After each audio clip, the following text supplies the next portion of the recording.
Hello. Okay, can you see me now? There we go. Now it's showing. Hello. Well, I'm here. Okay.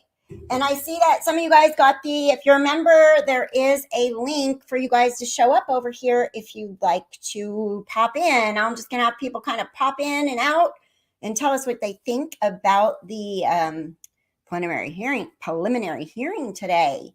So welcome to Left Undone, Incomplete Investigations. I'm Kathryn, and okay, hold on, guys. Thank you, Be Real, for joining. Welcome, welcome.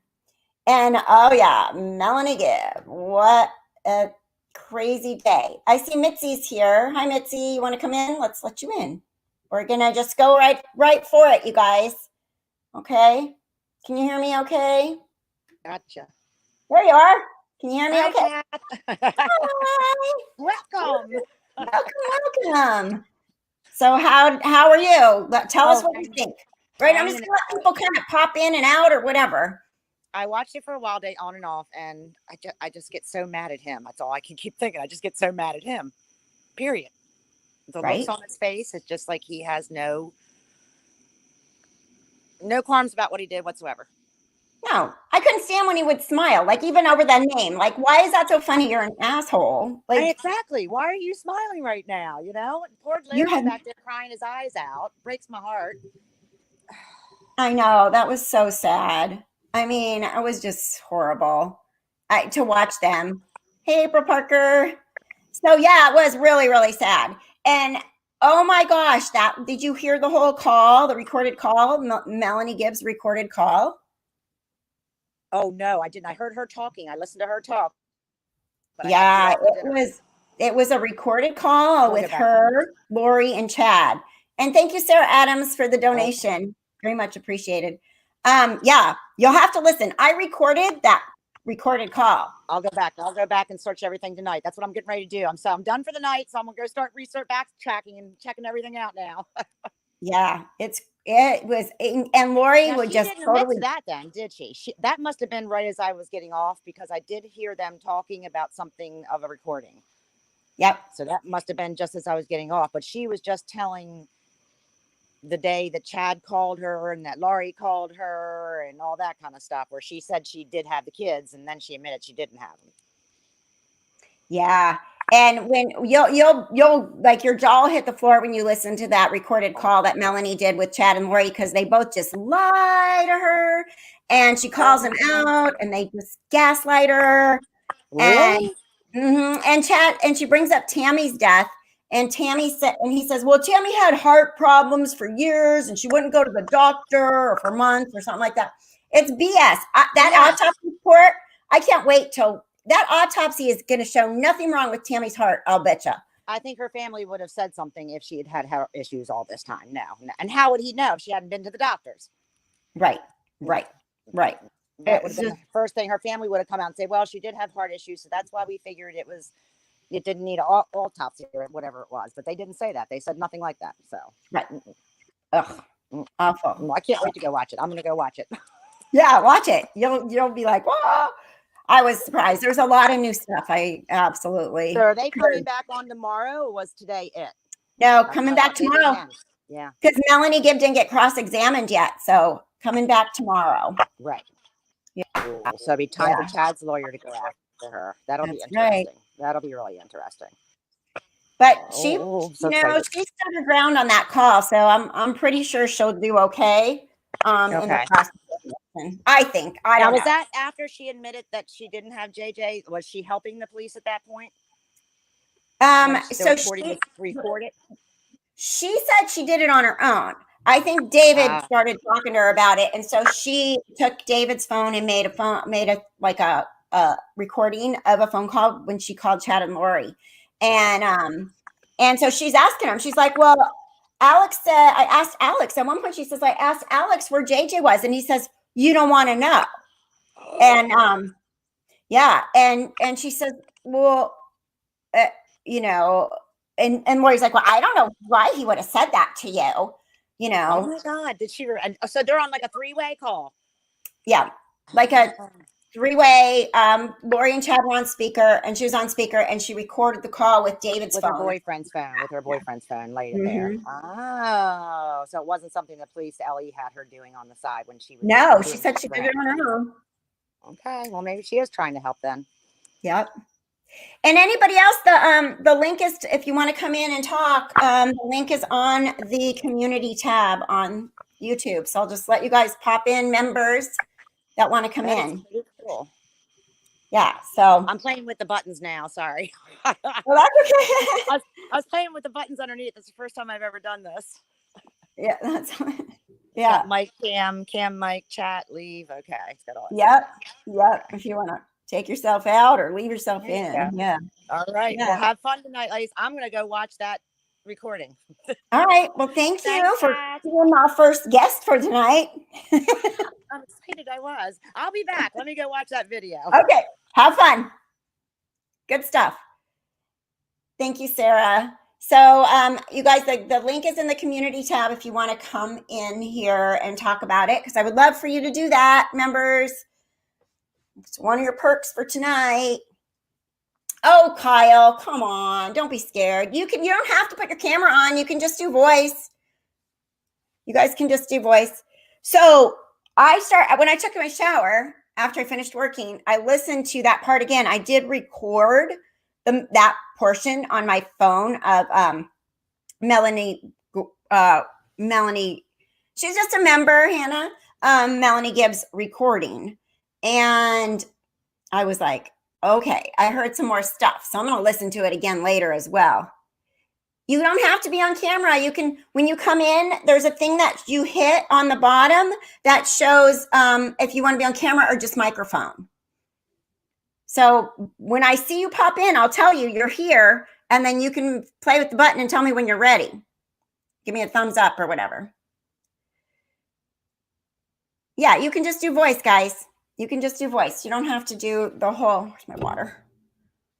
I didn't turn my air conditioning on soon enough, and now it's really warm in here. So, okay,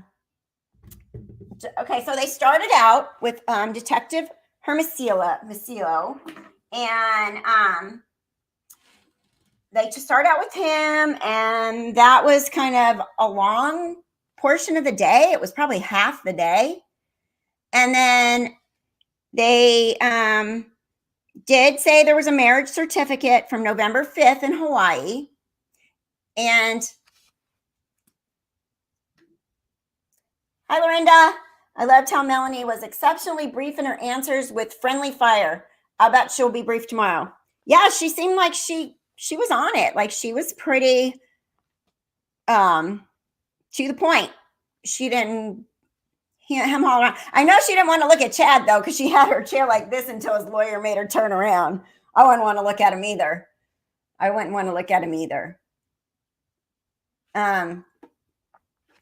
Yeah, and smirky smirk Chad. Smirky smirk. He had a smirk just like Lori did most of the day.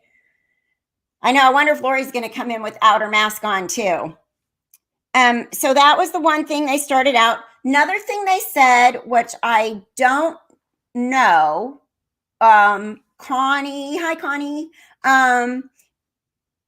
They said that when they found JJ's body, he was wearing red pajamas. And someone said that there was to wear red pajamas. They saw, and I don't remember hearing this, but they said there was. I see you, Robbie. I'll let you in one sec. They said he was wearing red pajamas when they found his body. Someone said that Melanie Gibb had said he was wearing red pajamas the night that they were there on the 22nd. So. Yeah, that was crazy. And yes, JJ had a lot of duct tape, which freaks me out because why they need all that duct tape around his mouth if he was dead? You don't put duct tape on a dead person. That's what scares me. I feel like they, yeah, it's the lowest is $1.99 a month, but then you become a member, you get the emojis and you get the happy hour and that perk. And tonight I'm letting any member come in. Come in. All right, I'm going to let Robbie in. Hey, Rob. Can you hear me? Hello, what's up? Yes, I can hear you. Can you hear me? Yes, I can. So I'm trying to get any of these shy people to show up. I've only had you and one other so far. I just got back from Target. That was fun. You were there that long? Yeah, we're going to Cabo at the end of the week, so Oh, fun. Nice. I had to get stuff for that and had to get stuff for the house and stuff. Lisa says join, y'all. Welcome, Lisa. Welcome. Welcome, Yeah, welcome. that testimony from Melanie Gibb was quite crazy, wasn't It really it? was. It really was. So I was just going to go down. So the red PJs, I have a question about that. Like, who saw him in red PJs that night on the 22nd? Someone said that that wasn't some of the testimony or something along the way that I missed, except for today. They said when they found his body, red PJs. I missed that. I didn't hear that part. Yeah. And then, oh my gosh, with the body cam, Yep. Lori's saying that her brother Adam was trying to kill her. Mm-hmm. First I heard of that one. How about you? Yeah, I never heard that before. Oh, look, Zavani, are you ready to come in? Zavani! I'm gonna let Hey, you in. girl. You look as pretty as you want to right now because there was like, oh no, camera. Okay, I'm gonna add her in. Bye. Hi. Hi. Hey! Hi. It was so hard to hear all of that. Yeah. It was hard. I'm gonna run into the kids' room.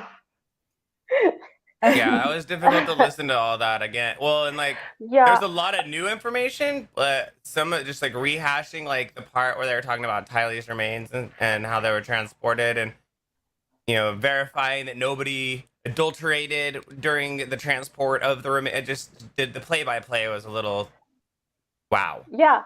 And I think what's the worst part? I don't know, when they were all quoting scripture, like the holiness in the middle of it. It was like, I don't know. It's like you just want to go somewhere, like I know where they are. It's not a good idea to go, but it's like it's unbelievable.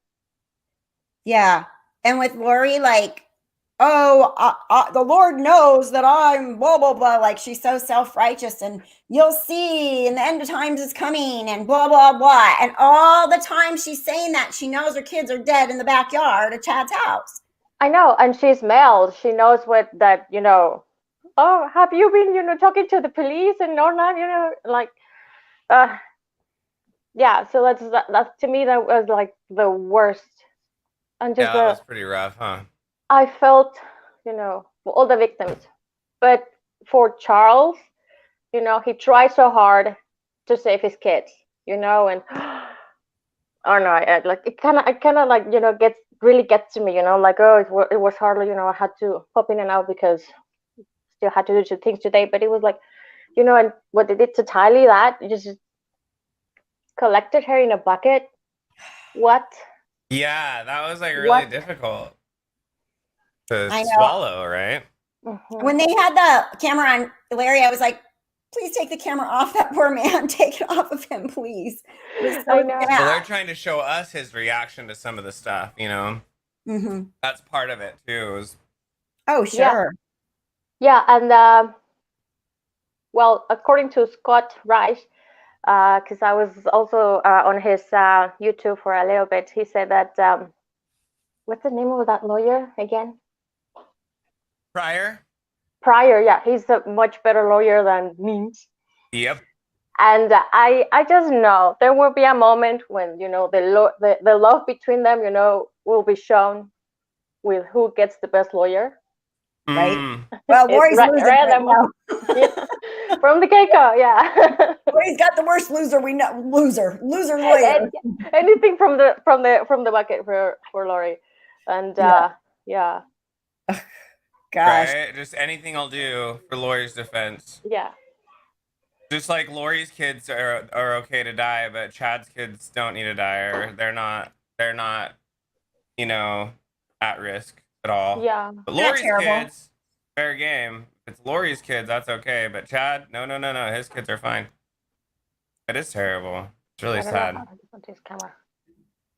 Yeah, too many. Be Real says too many discrepancies that are in favor of the state. No doubt it'll be going to trial. Oh yeah, there's a lot. I'm just like, you just need to plead guilty now, people, because especially if there were murder charges, they should just go, okay. Yeah. Do you catch how they would beat around the bush around the phone evidence? They kept asking about, like, what phone evidence do you have? What phone evidence do you have? What phone evidence do you have? And they're like, oh, we have phone evidence. We did a phone evidence thing for all these people. Anybody else catch that? Yeah, they said that a few times, but they didn't give it up. But that's good. They're not going to give up that super juicy stuff because, I mean, they're giving up juicy stuff, but I'll bet you there's some super, super juicy stuff that. Well, they said they have Lori and Chad's phone. They said they did a subpoena on, or a warrant or whatever, on Lori and Chad's phone and Alex Cox's phone. So we know that they were explaining how they use that data and stuff today from his phone. We know if they've done it for his phone, they're going to do it on their phone too. It's just for whatever reason we don't know exactly what the findings were. Yeah, but is it all admissible? Because that's what what's his face lawyer. I can't, his name. Pryor was trying to say, well, anybody could have had the phone. I mean, it's pretty. They use this evidence in cases all the time. I mean, I don't know. You have to be pretty dumb to take your phone with you to commit a bunch of murders or anything like that. Like, I know. That's but you know. Go ahead. I think it's also like an incriminating technique, you know. You know who was there all the time? This phone, which was Alex's phone, but then I'm going all TV reality. But you can, I mean, nothing is off the table here. You can just almost throw it out any conspiracy theory. Like nothing is really off the table. And that's what I mean. How stupid to bring your phone everywhere. That's why and the way you listen to Lori just set Melanie up and try to twist things and blame her for stuff on the call. Lori's super manipulative. I would not put it past her to have had Alex's phone with her. And did you hear Chad too? He was like telling Melanie, well, I don't know if we should listen to your boyfriend or whatever, because it seems like he's the one who's putting these thoughts of distrust into your head. You know what I mean? Like so manipulative and like controlling. Is like, oh, maybe we shouldn't listen to him because it sounds like he's against us here. So we should probably not be friends with him. He's probably a zombie, right, Melanie? Right. She did that. She did that so much to Melanie. She twisted things. She gaslit Melanie. She did. You know what? Not to bring up the Carl name, but what she did to Melanie on that call is what Carl did to me that night that I called Jay for Justice. She got louder. She told lies. She blamed her for things that she did. She projected. She gaslit. She did that. And it's really hard to defend yourself. And Melanie actually did really good on that call because she did not sit there and defend herself. She just said, no, I didn't do that. You know, like you're flat out full of it, Lori. And then Lori kept doing that. But I love you so much. I love you so much, Mel. You know, that's all manipulation right there too. Yeah. So when did Lori say that her brother wanted to kill her? Was that in her first phone call? Yeah, with the police body cam. How many recordings were today? 2, right? 2. Yeah. The police body cam and then Melanie Gibbs recorded. But that Melanie Gibbs was for the police, right? No, she didn't do it for the police. She gave it to the police later, but she's smart to have done that because it actually gave her a little bit more clear that, because a lot of people are saying Melanie Gibbs knew. But now that I listened to that call, I don't think she knew that,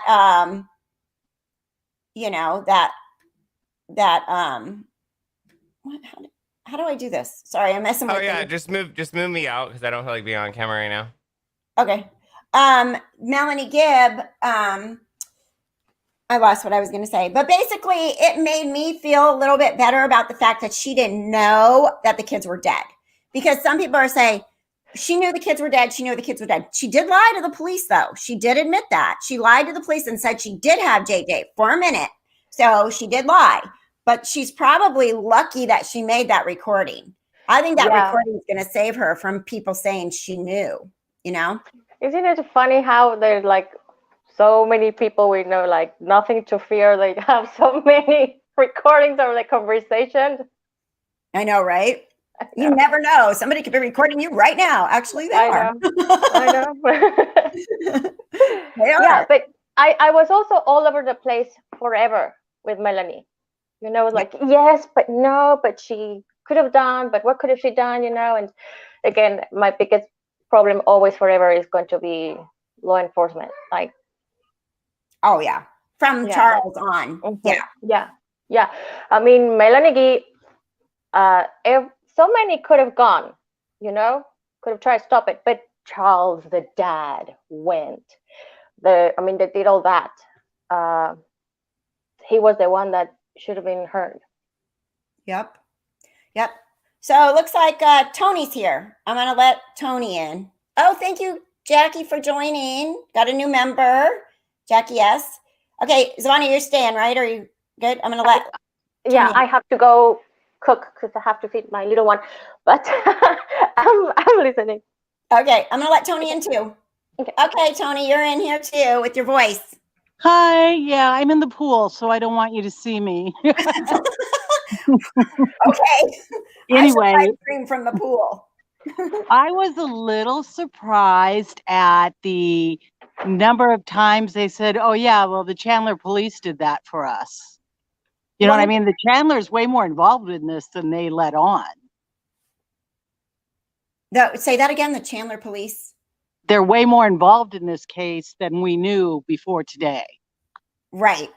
I think now the other night when we were watching the YouTubers, the Profiling Evil guys, they said that. They said they think Chandler police is going to go after Lori for murder for Charles.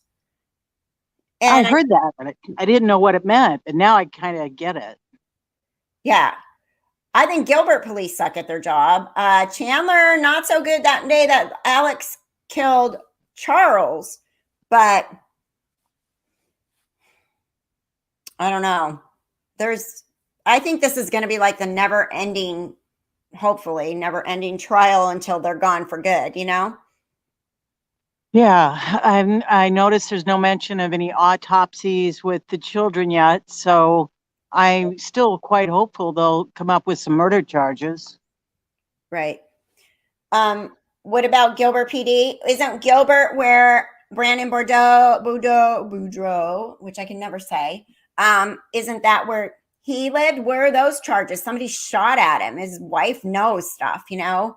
That's what I'm not too keen on Gilbert. You know what I mean? Mm-hmm.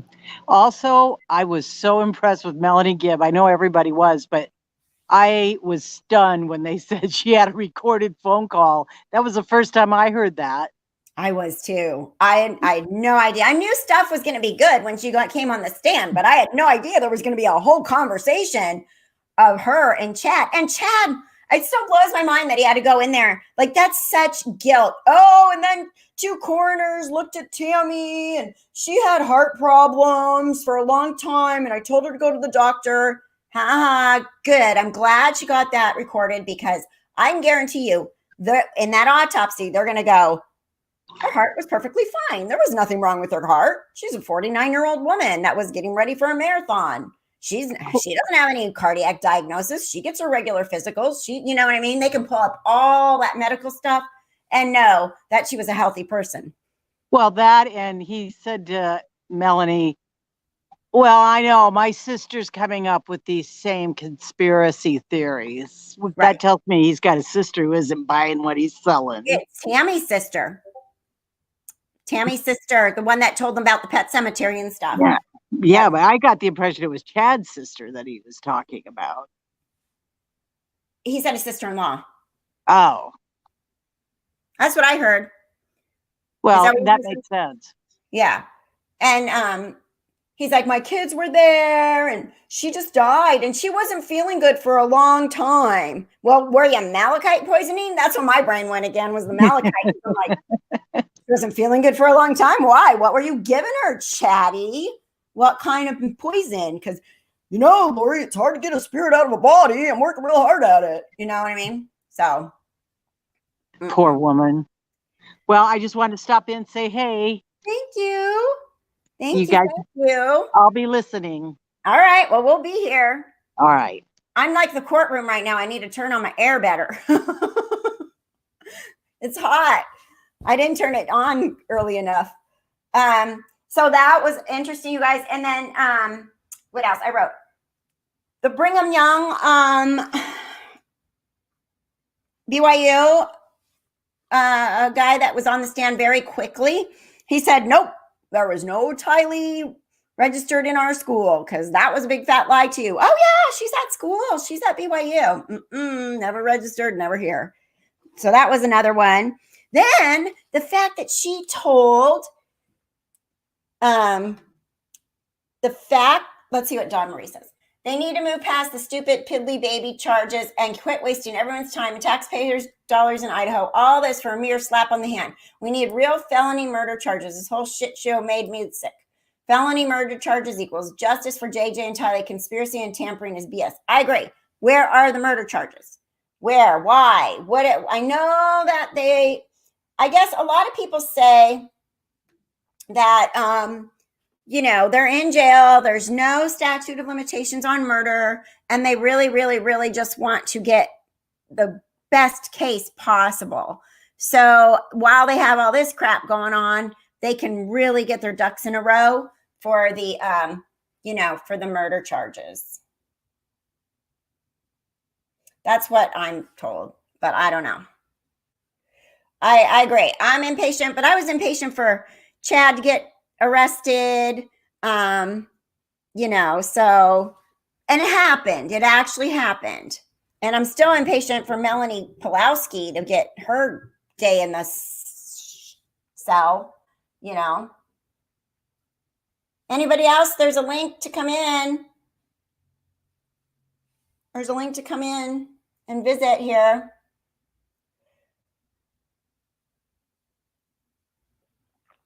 And Addie, if you're out there, I can give you the link so you can come tell us about your experiencing knowing. Let me message her because she was going to come and tell us about Zulema today. We finally got it all figured out, the technical difficulties. And maybe let's see where she is.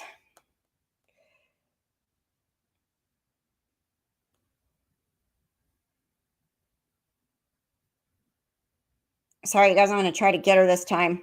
I'm not going to spend 3 hours at it, though.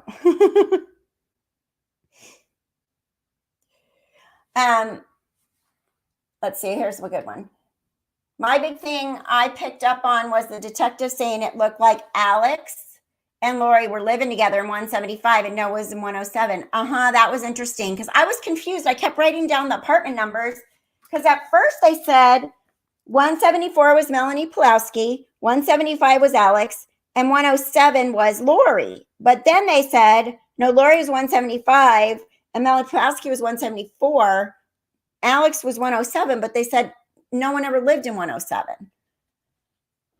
So I'm just wondering what that was all about,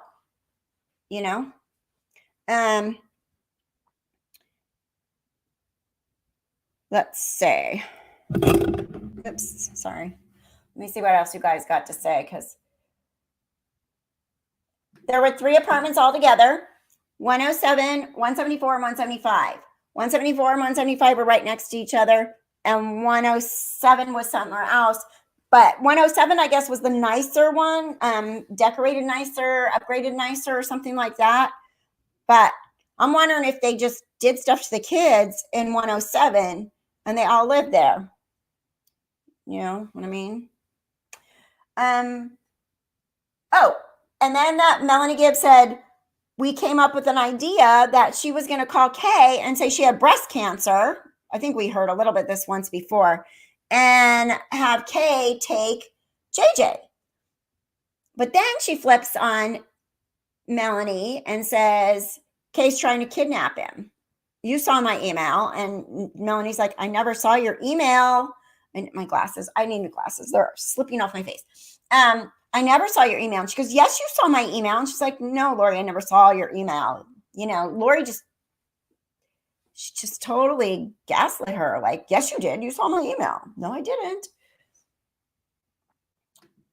Right? Could have been some kind of ritual room or something like that. And then I agree. She did. She didn't tolerate their BS in that call at all. I was impressed. Yeah, I know. And she used the cancer card. So you know what that means, right? That ain't cool at all, Lori. But Lori doesn't care about anybody but Lori, obviously. She let her kids are dead and her boyfriend, husband, whatever, is backyard. Yes, I did notice that, Melanie. Did anyone notice that Chad's defender attorney referred to Lori as Miss Vallow, distancing to throw her under the bus? That's why I said, ooh, are we flipping? Is Chad going to flip against Lori now? Because he's like, oh, you use the name. It's always been, I want to be called Miss Daybell. I want to be called Miss Daybell. And then the lawyer was like, you refer to her and his apartments as Miss Daybell. And I want to make it really clear, Chad Daybell had nothing to do with those apartments. He, So I have a feeling, Chad's got a lot to think about listening to all that stuff.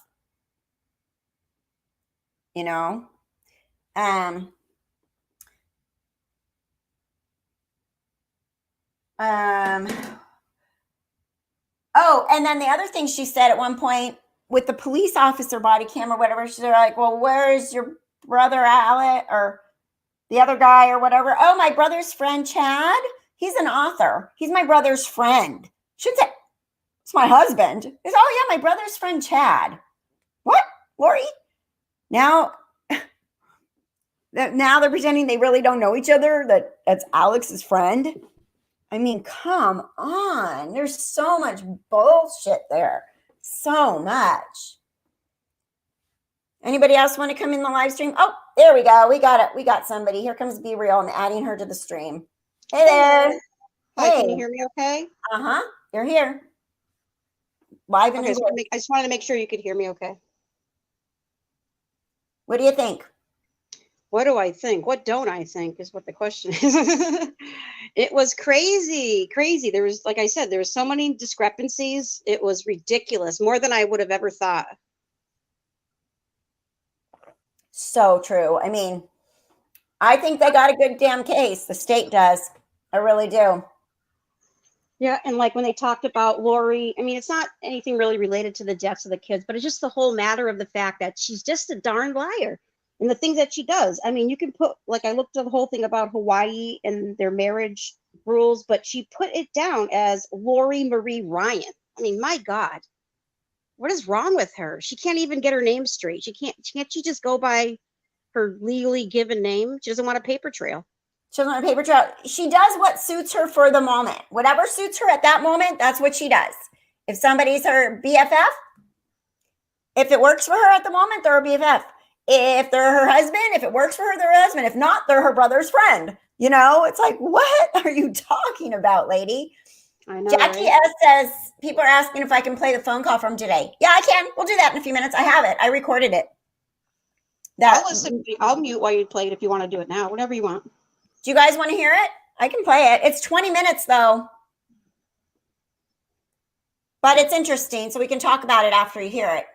Maybe play like a little bit of it, like a Okay, I'll play a little bit and we can talk about it. Yeah, let's do that. I'll play a little bit, we'll talk about it, and then I'll play a little bit and we'll talk about the rest. Hold on, let me get back to the beginning of it. Okay, you guys ready? I'm gonna put my phone because it's on my phone. You might hear background noise from my and thank you for the donation, Jackie. This is a recording on December 8th at 3:43 p.m. And I am calling Daybell's phone number, and hopefully I'll be talking to both of them, Joe and Lori. So here goes the phone call.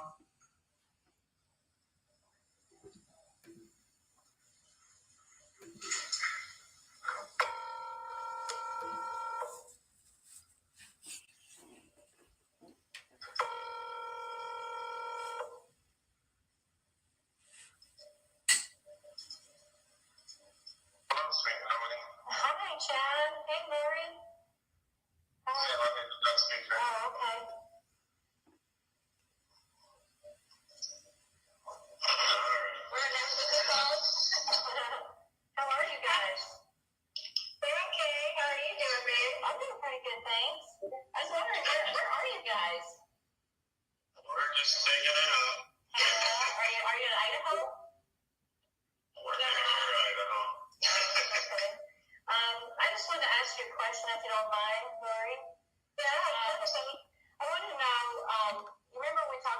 JJ going to Kay's house, and he told me they went there, and now he's not there. I was wondering what happened. Well, I had to move in somewhere else because of her actions. So, was she doing something? Like, was she trying to come get him or something? Or, like, trying to kidnap him? Well, it's just, she's said that a couple times before, but, okay. Well, you know, when I asked Chad the other day, I was like, hey, you know, where is JJ? And he said, for my security, he didn't want me to know, so is there a reason I should be in danger to know where he is? No, it's nobody. It's his danger. It's the danger that there's people after me. Okay. So, if you know that puts you in a danger. Well, just in a bad position. Yeah, bad position. Everybody, if they don't know anything, then they don't have to say they know. Right, so you're just worried. Okay. I'm just to keep him protected and keep you protected. And keep everybody else good. I appreciate that. I was wondering why he told the police why he was with me.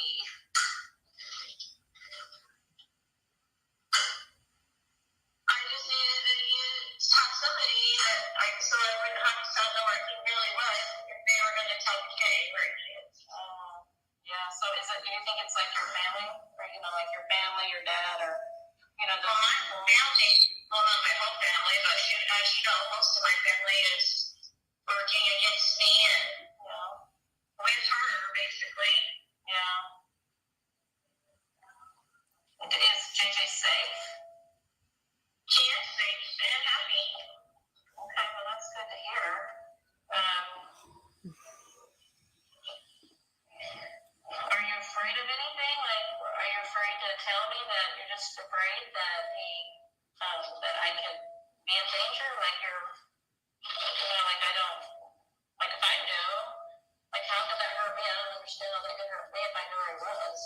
But I'm just not telling anybody so that nobody has to say where he is or get questioned where he is, so I can keep him as safe as possible. Yeah. Okay, I hope that he's okay. I hope you guys are okay. I did have a question that I asked Al at one point, your brother, if I wanted to know, you know, like where he was, and he said I did not want to know, and that he could not be found. So what does that mean? I don't know why he would say that, but it's the same story. Like I don't even want else to know. I don't want anybody to know so that nobody has to be worried about it. I mean, nobody has to be, you know, questioned about it, so he can be safe. Yeah, so how long are you going to be away for? Like, are you ever going to be able to come out and come back to society again, or are you going to keep, you know, like, come back? I mean, like, what does that look like? I will do whatever the Lord needs me to do every day, so I just wondered if I was ever going to see you again. Absolutely, you will. Okay, so maybe when they're done chasing you, you'll be able to come out. You'll be able to come out again, or?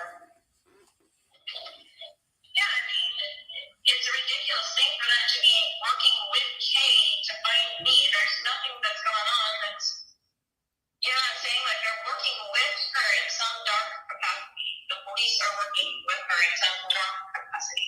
There's no reason for them to be after me.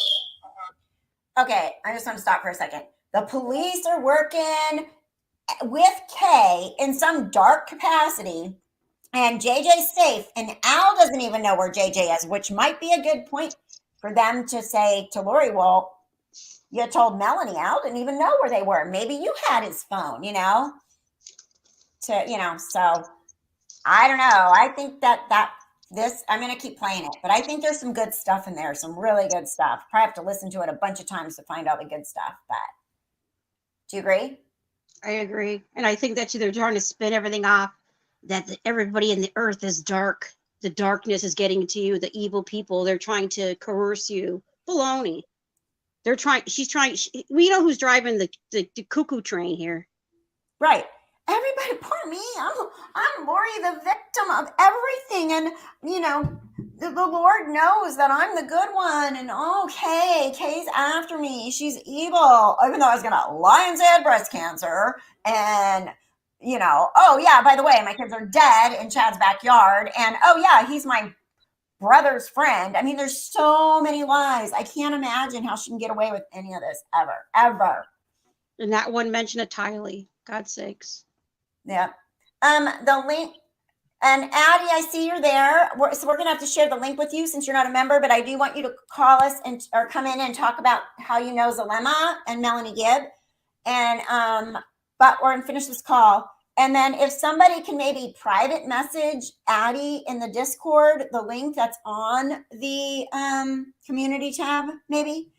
So we can have her come eventually, if anybody can do that.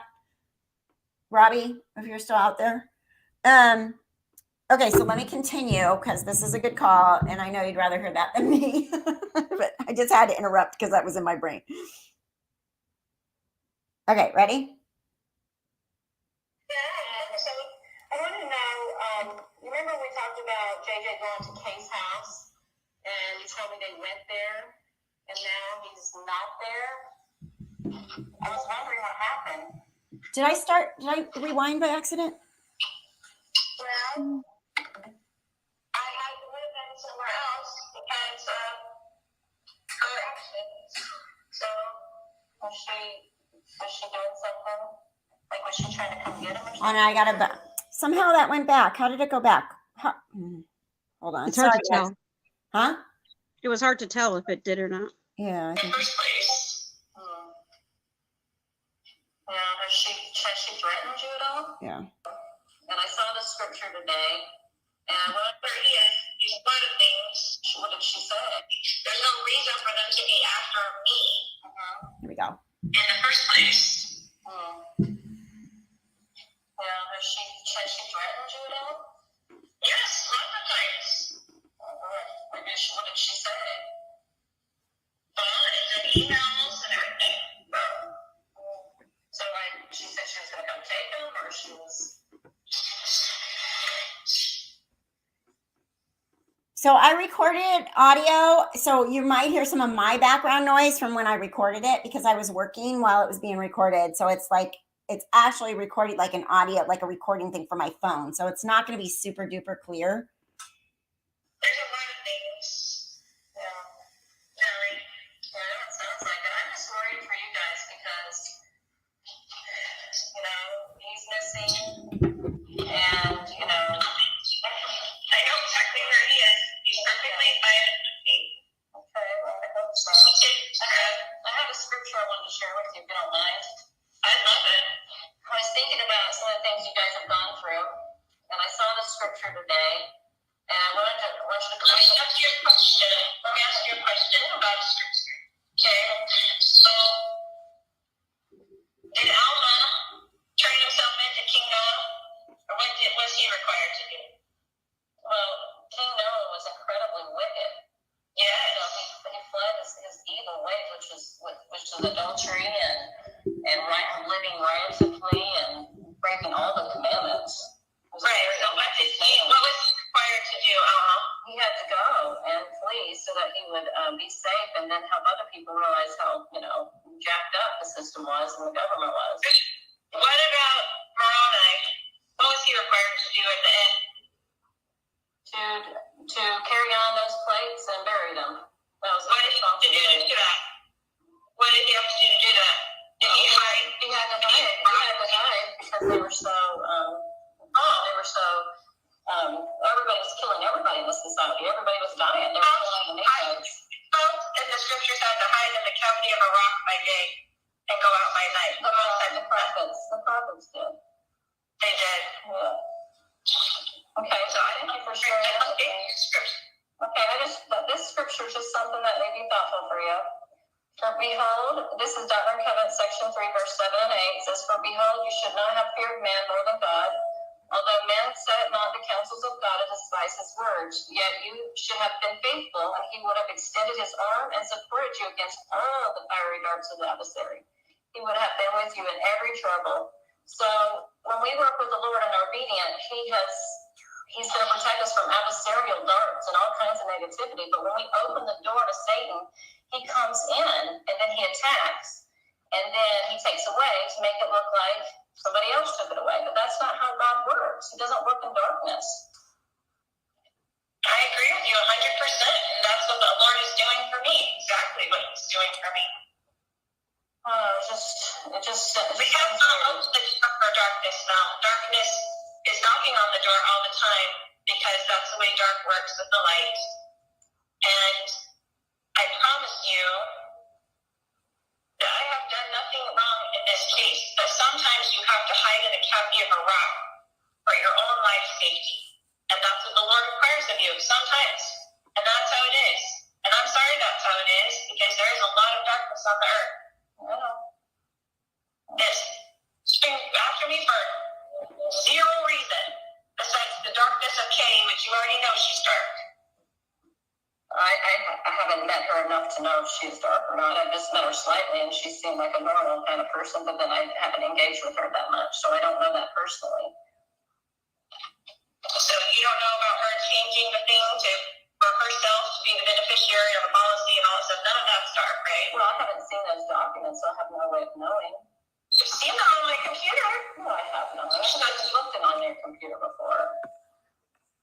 You haven't shown me. I don't know why you're being controversial to me, or if you're recording this conversation for the police or whatever. I don't know what your intention is on this phone call. Well, but I love with all my heart, and I have forever, and I will always love you. I appreciate those words, but if you really love me, you wouldn't have told the police that I had JJ with me.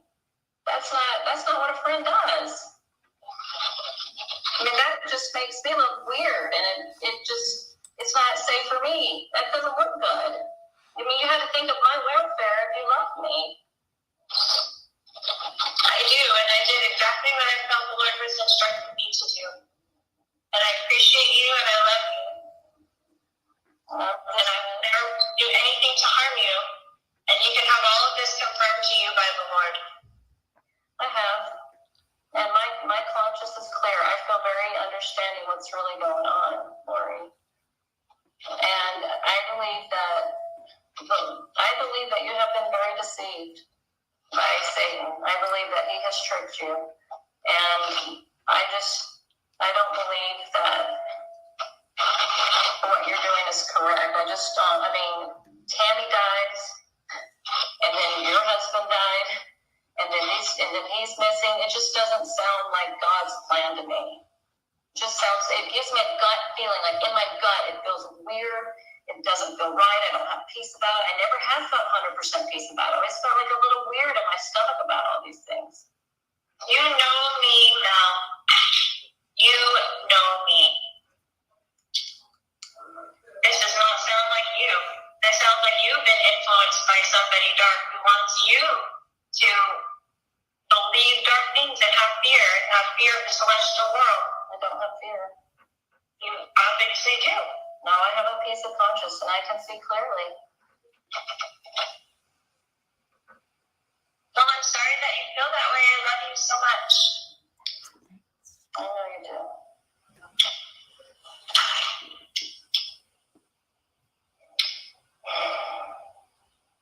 I don't know what else to say. Stand Christ when he comes again, and he's coming soon, and we will all stand there, and you will know at that point that he is supporting me and has supported me the whole time, and I have not been deceived. I just want to testify that I know Tammy. I've done conspiracies. My sister-in-law's right behind it all, and I hope that you're not being influenced by that dark team. I don't know who she is. I'm sorry, you said your sister-in-law? I don't even know her. Oh, I know, but she's coming up with the same type of theories.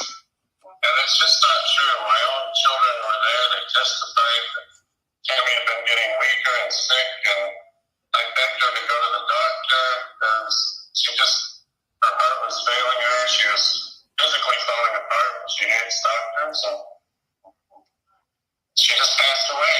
Now,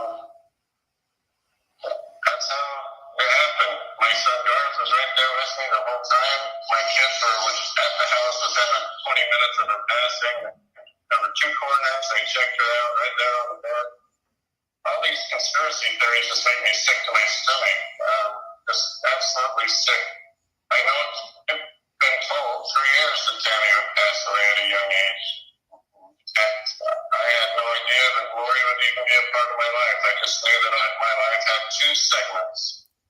And that I know Tammy's on a special mission and she's with my kids. She's visited them. There's so much, Melanie, that you just have to have faith. And this is not some sort of master plan. There's no way Lori and I should ever come up with this. It's just... You can understand my concern, correct? I can, from an outside perspective, but from someone who knows as much as you know, no, not really. But we can feel Dave's influence on you. I can feel that for sure. He's a very good man, and he has a very strong foundation. That I know. I know, but he seems to be the one that's putting the doubts in your mind. No. You know what? I have come to understand that my gut feeling, I was not listening to it, and I always felt uncomfortable with many things. Okay. Well, I'm sorry that I included you in those teachings then for your own sake, because I wish that you didn't have as much knowledge as you have, because you will be accountable for the knowledge that you do have now. So are you. I agree 100%. Yeah. 100%. I have no fear. Yeah. I have no fear of that. But I really, I was reading the story of Chloroform, and it's so very similar to this. You just can't see it. But he did it because he was trying to reclaim the people, and he thought at the very end, because of his carnal and natural desires, that's what influenced him. And he was very carnal natural desires. Well, honey, you got a lot of natural desires. We all know that. That's what you think is me, Corover? Are you kidding me right now? I think both of you have similarities. It's in the scriptures. It's in the scriptures. And the scriptures are very powerful. Yes, they are. I live by the scriptures, as you know. I know, but we can rest the scriptures for our own vainglory. I rested the scriptures? We can. We can do that. And I feel that you have. Our belief systems. Do I rest the scriptures? Is that what you're accusing me of at this point? I feel that you have. Why do you feel that way? I need an explanation on this. Because if you look, like the scripture just said, okay, you read the scriptures every single day, you know? Why do we read it? I don't doubt that. But the scripture right here says that you will be supported by all against the fiery darts of the adversary. You would have been supported if you had not opened dark portals and dark junk. You would have been safe if you would have obeyed God. He would have had your back. But you have been chased by tortured. Whether you do this or not, he has back. So, well, if he has your back, you would not be able to tell me where you are, and we couldn't find JJ. Like, where is he? I've been asking, where is he? And you know what I mean? Like, I can tell everything where JJ is right now, and that would not be good for JJ. So, I'm sorry that you don't want me to protect my children, but I would never ask you to not protect your children. Of course you wouldn't. So, I can tell that you're just adversarial, Mel. I love you. I'm sorry that you feel this way. Because I actually do care. I'm sharing what I feel for you because I know your salvation's in trouble for what you've done. Okay, my salvation is not in trouble at all. That's the word again.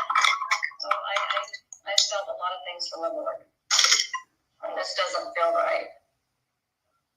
I'm sorry that you feel that way, sweetheart. I'm sorry that you're friends with all those who are against me. Just Smith's friends turned against me. I'm not friends with people that are against you. Apparently you are. I am not. I don't know Kay. I don't know who you're talking about. Your sister. I don't even know what her name or who she is. I don't know any of those people. Why would they contact me anyway? How would I even know about that?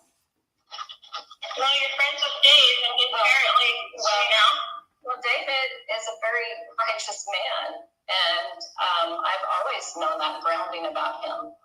and he has a lot of beautiful experiences with the Lord, and these are not the same. You know, when you get the priesthood, that's Peter, James, and John shows up, and then he confirms all of those in the circle that are to get it, and everybody's a witness of that. Everybody's a witness that the pattern is in the scriptures. There's no witness that you ever receive what you think you received. Nobody has seen that but you. There's no witness. The witness, Joseph Smith, Oliver Cowdery, Martin Harris, the 8 witnesses, they all showed up. Is there a witness that Jesus, Heavenly Father, gave that to Joseph Smith by himself in the grove? Was there a witness? No, but they had it later with other people. That was one experience, but others joined in later. When he brought other people into it, they had experiences. Scriptures, yes or no? I'm sorry? Is that in the scriptures, yes or no? That Joseph was alone when he saw God the Father and Jesus Christ? Yes. Yes, he was alone. He was alone. But he had opened it up first. That's not a pattern at all. Honey, what I'm saying is that after he saw that and other people joined in, they saw the things with him. He wasn't alone. There was a witness for them. There was no witness. Anybody's never seen what you've seen or experienced what you've seen. That's your own witness, but nobody said that. You know, God knows it, and I will never deny it. For my soul would be at stake if I did. So you can say it didn't happen to me now, but if I say it, then I am accountable. You didn't witness it. But I did. But your behaviors is not okay. I understand that's what you believe you saw, but this is the thing, as I see, is that your behavior is not one of somebody in Christ. Your behavior. What? Never had any idea that you would be the person of all people to turn me. I cannot. I am asking questions, and I am concerned for you. That is what somebody does when they care. You don't sound like you're concerned. You sound like you're accusatory. You do not sound concerned. You sound pissed off. I'm not. I am troubled. Maybe that's the better word. Troubled. Because these things, like you being with Chad before he's even divorced, is unusual behavior for a person that's seen Jesus Christ. I was with him and he was never divorced. Honey, I've seen you. I haven't ever seen you with. I've never seen you with Chad kiss him and walk around the track and be right here with him. I never saw that. You say you were the one just feeling guilty about being with someone before they were divorced. No, honey. I think that's not what we're talking about here. Well, it's not what we're talking about here. That's what I'm saying. You are going off the deep end. Well, I'm just saying this is not a behavior of someone that sees Jesus Christ. It's not the behavior. Really? Have you ever seen Jesus Christ? So do you know what the future behavior would be if you had seen Jesus Christ? I know that when I pray. He should do every day, and he does protect me, and he is protecting me, and he will protect me against this accusation as well. And we will both stand there with him, and you tell me if I was lying or not, but we're both standing there with Jesus Christ.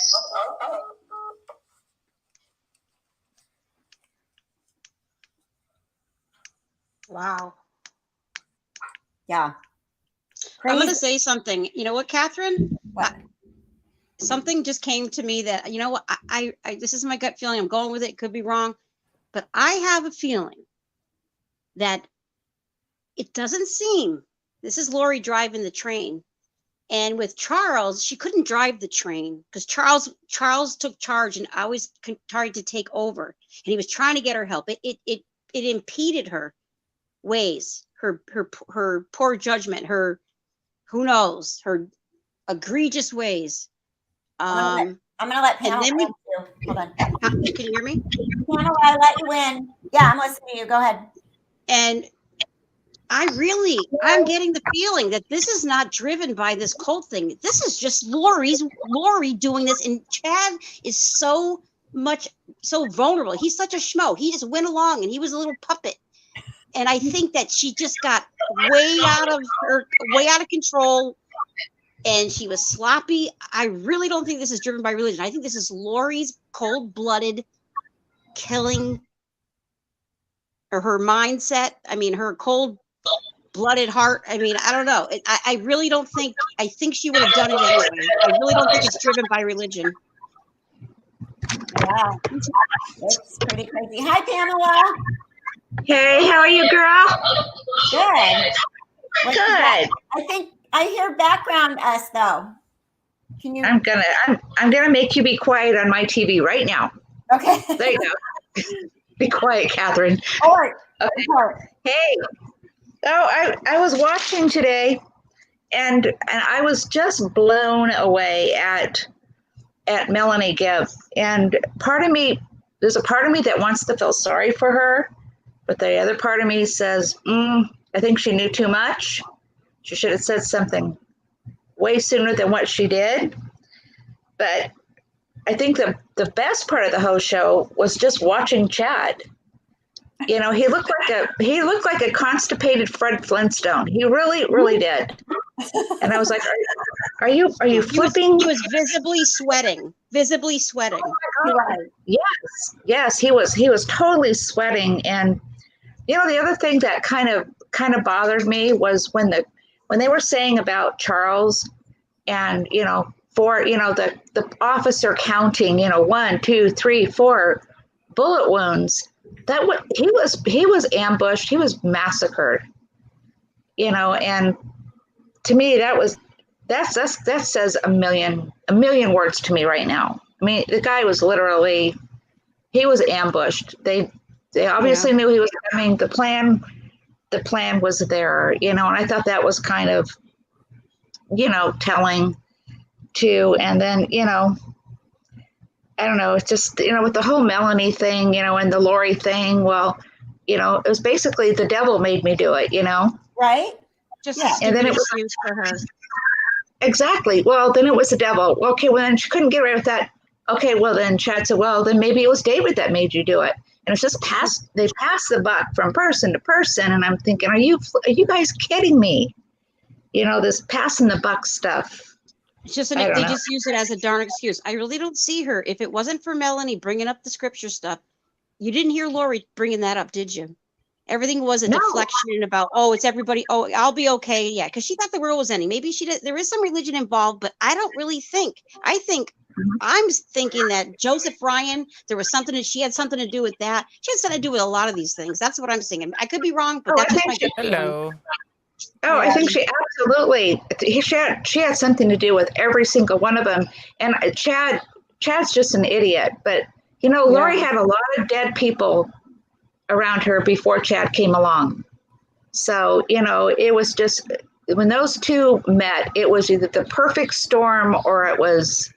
Oh, right. Perfect storm is right. The most unfortunate thing, it was just two evil, very evil people colliding together, and I would agree. I would agree that there was. I would agree with Melanie. There was some, and this is something that that particular faith tends to do, and it's Christians too. The devil made me. It's the classic. The devil made me do it. And so that's what they resort to. Right. I would, and why I wanted to chime in, or where I wanted to chime in, was as it pertains to Melanie Gibb. She backed out after she started to realize how sinister really the inner workings of what Chad and Lori were doing were. Right. She backed out. She was scared to death. She backed out after she realized that little boy was no longer on this planet, and her agenda changed. So good on her. At least she wasn't bought into this cult hook, line, and sinker, to the point of where she would have covered even more for Chad and Lori, because that's precisely what they wanted her to do. If you look at the evidence, they wanted her to cover for them and say, we have they wanted her to Photoshop a JJ picture and be like, he's right here with me, and send him on they wanted her to take pictures of some random kids running around a theater. How sinister is that? Pretty exactly, that's exactly what I was kind of going with, was that it's basically just a fake picture of JJ just to send him on a wild goose chase. Anyway, so I'm glad that she woke up, and I'm glad that phone call came out in court, and thank God. For people of that faith too, that phone call needed to come out in court, and to hear her call Chad and Lori a core whore, which to them is that's an insult. That's the Antichrist to them. That is literally, they literally believe that core whore is the Antichrist. So. Exactly. So for that phone call to come out, I really believe that is a really good move on I guess the prosecution's part, Melanie's part, It everybody's is so part. powerful. It is like Yes. it is so What a great way to end the day, right? Yeah. It was perfect. The defense was like, well, we're going to have to re-examine this overnight and make our cross-examination tomorrow. Look at the time. Man, I want to work in the law industry. Guys, I'm going to go reform our law industry. You have no idea, because all these breaks, you get 2 15-minute breaks and an hour lunch. What do you guys want? You are business professionals. No. Back to the judge's office for 30 minutes sequestered. No. It's objection. We got a sidebar. Go to the office. No. This is not a burrito stand where you get to go. No, or this is not a retail store where you get to go, oh, I'm sorry, it's too hot in here. Yeah. No, this is the Constitution. This is the United States of America, and this is a court of law. So I don't like that and I think that's the one thing that's making me, suck it up. Yeah. Hold your feet to the fire a little bit. Don't you remember when you had to work at Arby's and you were 16? Oh, you don't, because you're a lawyer and you're a judge now, Mr. Right. Go ahead and ask for a break outside of your 15 minutes. Good luck on that. Yeah, great, exactly. I don't know. How many breaks? I don't know. Mark Means might work for there. Right? Yeah. Right, Yeah. Pamela? Mark Means may work at Arby's. Yeah. No, He just does you the know, we're judge doing thing the on the math. side. No, I will say Pryor is much better of a defense attorney than Mark Means is. He's got his stuff together a lot more. The one thing he was annoying, he annoys me though. He's the type of person who annoys me. He's the type of person who has relentless energy for BS and just. He wants detail upon detail. Like he can't. Yeah. It's something it's common sense. You can kind of figure it out yourself. But he's asking him about. Wait a second. So what do we do about the time? Do we take away 6 hours? That was a whole 20-minute thing. He's actually smart. You know, he's actually smart because and Chad's getting his money because. You know, that's all he can do. Look, what is their move? We've got 2 dead bodies in a backyard and That's what I said, Robbie. I said he's digging in the bag of he's digging in a bag of bogus tricks. He doesn't have anything. This is all semantics. This is all semantics right now. And I think Scott Reich earlier, not to bring up somebody else's channel, the second time we're bringing up Crime Talk. I like his channel. I like Scott just from a legal perspective. We're not that kind here. We support and appreciate support and appreciate nailed it, guys. He friggin' nailed it. He goes, look, he's paying what he's doing, because people in his chat didn't understand what they were doing with some of the questions and stuff about like the odor and stuff in the pet cemetery. What they're doing, what they're doing with that question is establishing the fact that the body could have been burned somewhere else and then moved there. You don't know that the body was and there was no raccoon in the pet cemetery. Guess what? No raccoon there. You know, and that was not one of the questions they asked, right? We didn't get that. Yeah. Didn't have to. They already said they didn't mention the raccoon. No, they don't want to. That's bad news. The prosecution just has too much to look at. They're not going to talk about that raccoon. They don't need it. They don't even need it. No. Just like they didn't bring up zombie. Oh, I'm sorry. Like I said earlier, they have Chad and Lori. That's why the prosecution asked multiple times, what do you have on Chad and Lori as far as their cell phones are concerned? And then that's why the prosecution already doubled down with what is to be their defense with this whole cell phone issue. Oh, well, anybody could take your cell phone and blah, blah, blah, blah, blah, blah, blah, blah, blah, blah, blah. Okay, but could anybody take your cell phone? Like, look, they can track that cell phone for 12 hours. Yeah. You're telling me somebody took your cell phone? Guys. 28,000 pages for locations. That's I wish they told us how many gigs. I wish they would. Well, probably not too many gigs on that Google account. But when you take out the data and you put it on spreadsheets, that's probably I think that's the best way to put it out there.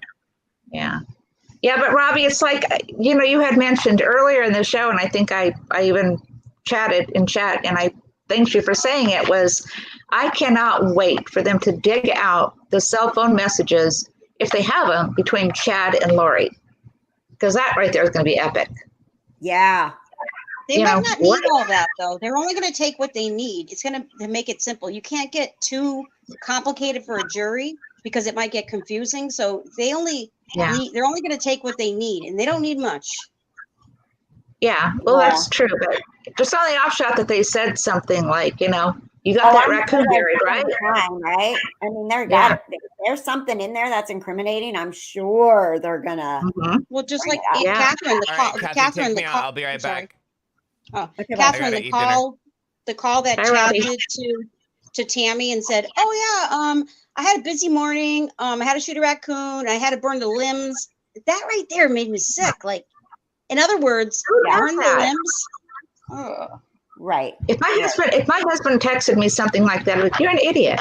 I don't care. You know, but I'm glad he said it. I'm glad he said it because she wasn't too thrilled with it. She's like, "Oh yeah, okay." Yeah.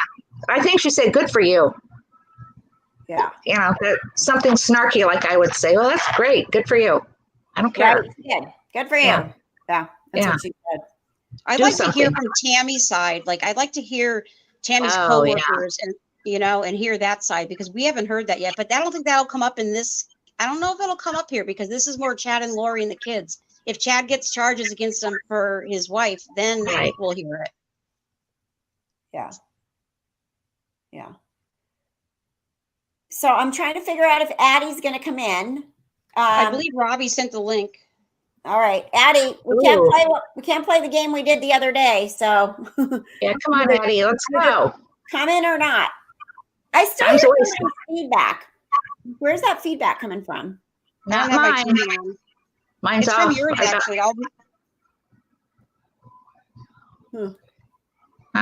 I got mine off. So let me see. If I mute you guys, we'll figure out who it's coming from. Okay, you're all muted. I hear nothing now. I don't know. Hey, I'm talking. Do I have any background from me?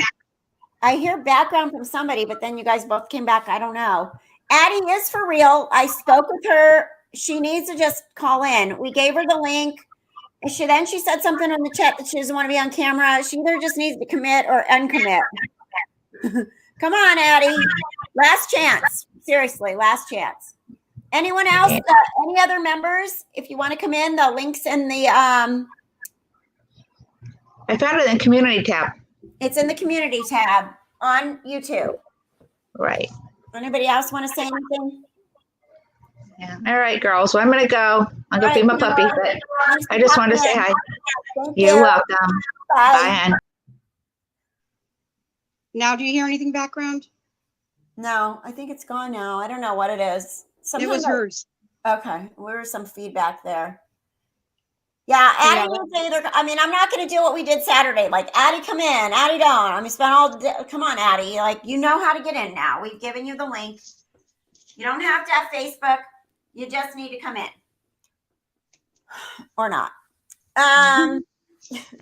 Anyone else that wants to come in and talk? The link is in the community tab if you're a Left Undone member. And who's Addie? Addie is someone that knows Zalima personally, and her parents know Melanie Gibb, and she was going to come talk to us. Bye, Judy. But I don't know what happened to her. She's in the chat. I mean, but we went through this for like an hour the other day, so I can't. It's making me have anxiety. I think it's interesting how Lori, Miss Scripture Lady, was so defensive and so challenging Melanie, huh? Very defensive, very. And oh, you're accusing me now, and all that crap that she was saying. I mean, it was just like, wow, you just flat out called your friend out. I love you though, but I'm calling, but you're an asshole. But I love you though. You know, basically that's what she was saying. For real. Yeah, for real. And the other part is that when somebody is not, I'm going to say this, like not so mentally well, they think that in their minds, they think the world's against them. And she indicated that. Yeah, she's a narcissist. And that's exactly like, there's a really good podcaster. Her channel's called Little Shaman. And she explains narcissist abuse so well. And the stuff she says is so spot on to the stuff that Lori does. I mean, just so spot on. I have a friend that's a psychiatric nurse practitioner, and I wanted her to watch some of it, and I talked to her about narcissism, and I've talked to her quite a bit, and everybody this year, I think 2020 is the year of the word of everybody's a narcissist.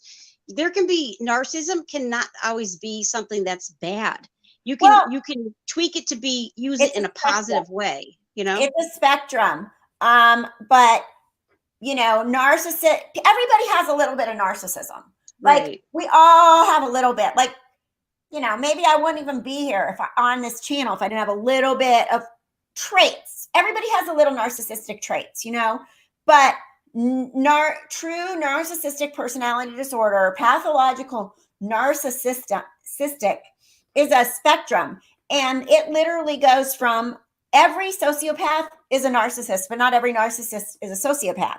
So it goes on a spectrum. So what happens is, you know, they actually have they're toddlers, what they are.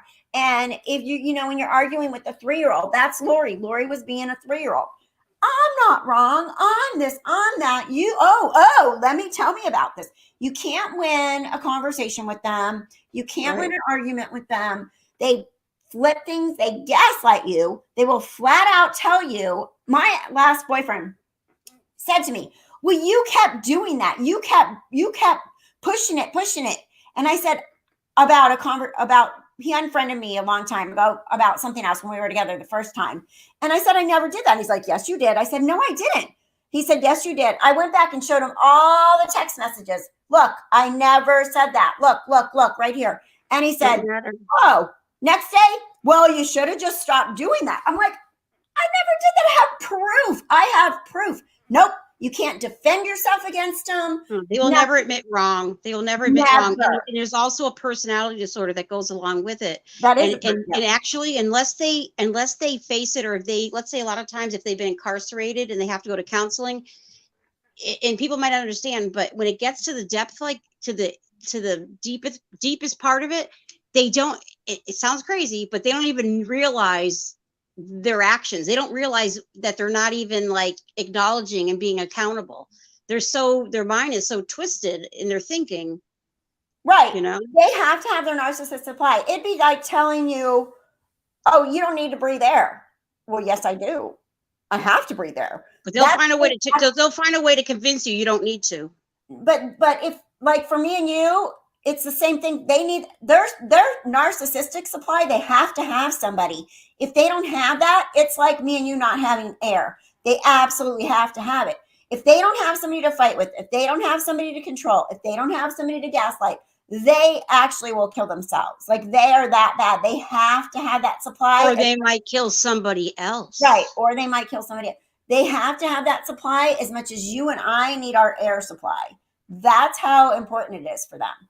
So it's such a pathology mentally, and it's a personality disorder. It's not bipolar. It's not schizophrenic. It's not something you can take medications for. They literally are. That's the personality. That'd be like telling you to go become a murderer. You're not a murderer. It's not your personality, right? You can't do that. But to tell them to be like us and have a conscience and empathy, they're like, why? And mix religion, and mix the whole religious part into it. That makes it even more twisted, you know? Yeah, absolutely. Yep, that's right. Narcissists believe there are two kinds of people who live to serve them and people who live to make them miserable. That's it. You're right. That's exactly what it is. Are you here for me? Are you here for my purposes? Oh, wait. And when you figure them out, you got to go. Because now the mask fell off. It can be too late. It almost was too late for Melanie Gibb. And a lot of their lies, they're self-serving lies. Yep. It's crazy. And she's sick, and you can tell. And people that say, "Oh, she was a wonderful mother. She was a mother." Bullshit. Her personality has always been this. You don't learn a new personality at 40 years old. They know how to like adjust themselves to fit. You know, like I'm sure she was. Whatever she was there works for her. Right, exactly. Just like her daughter's friend's mom. Well, she didn't know her she knew of her. Oh, she was with my daughter. She did everything nice. She flew her to Hawaii.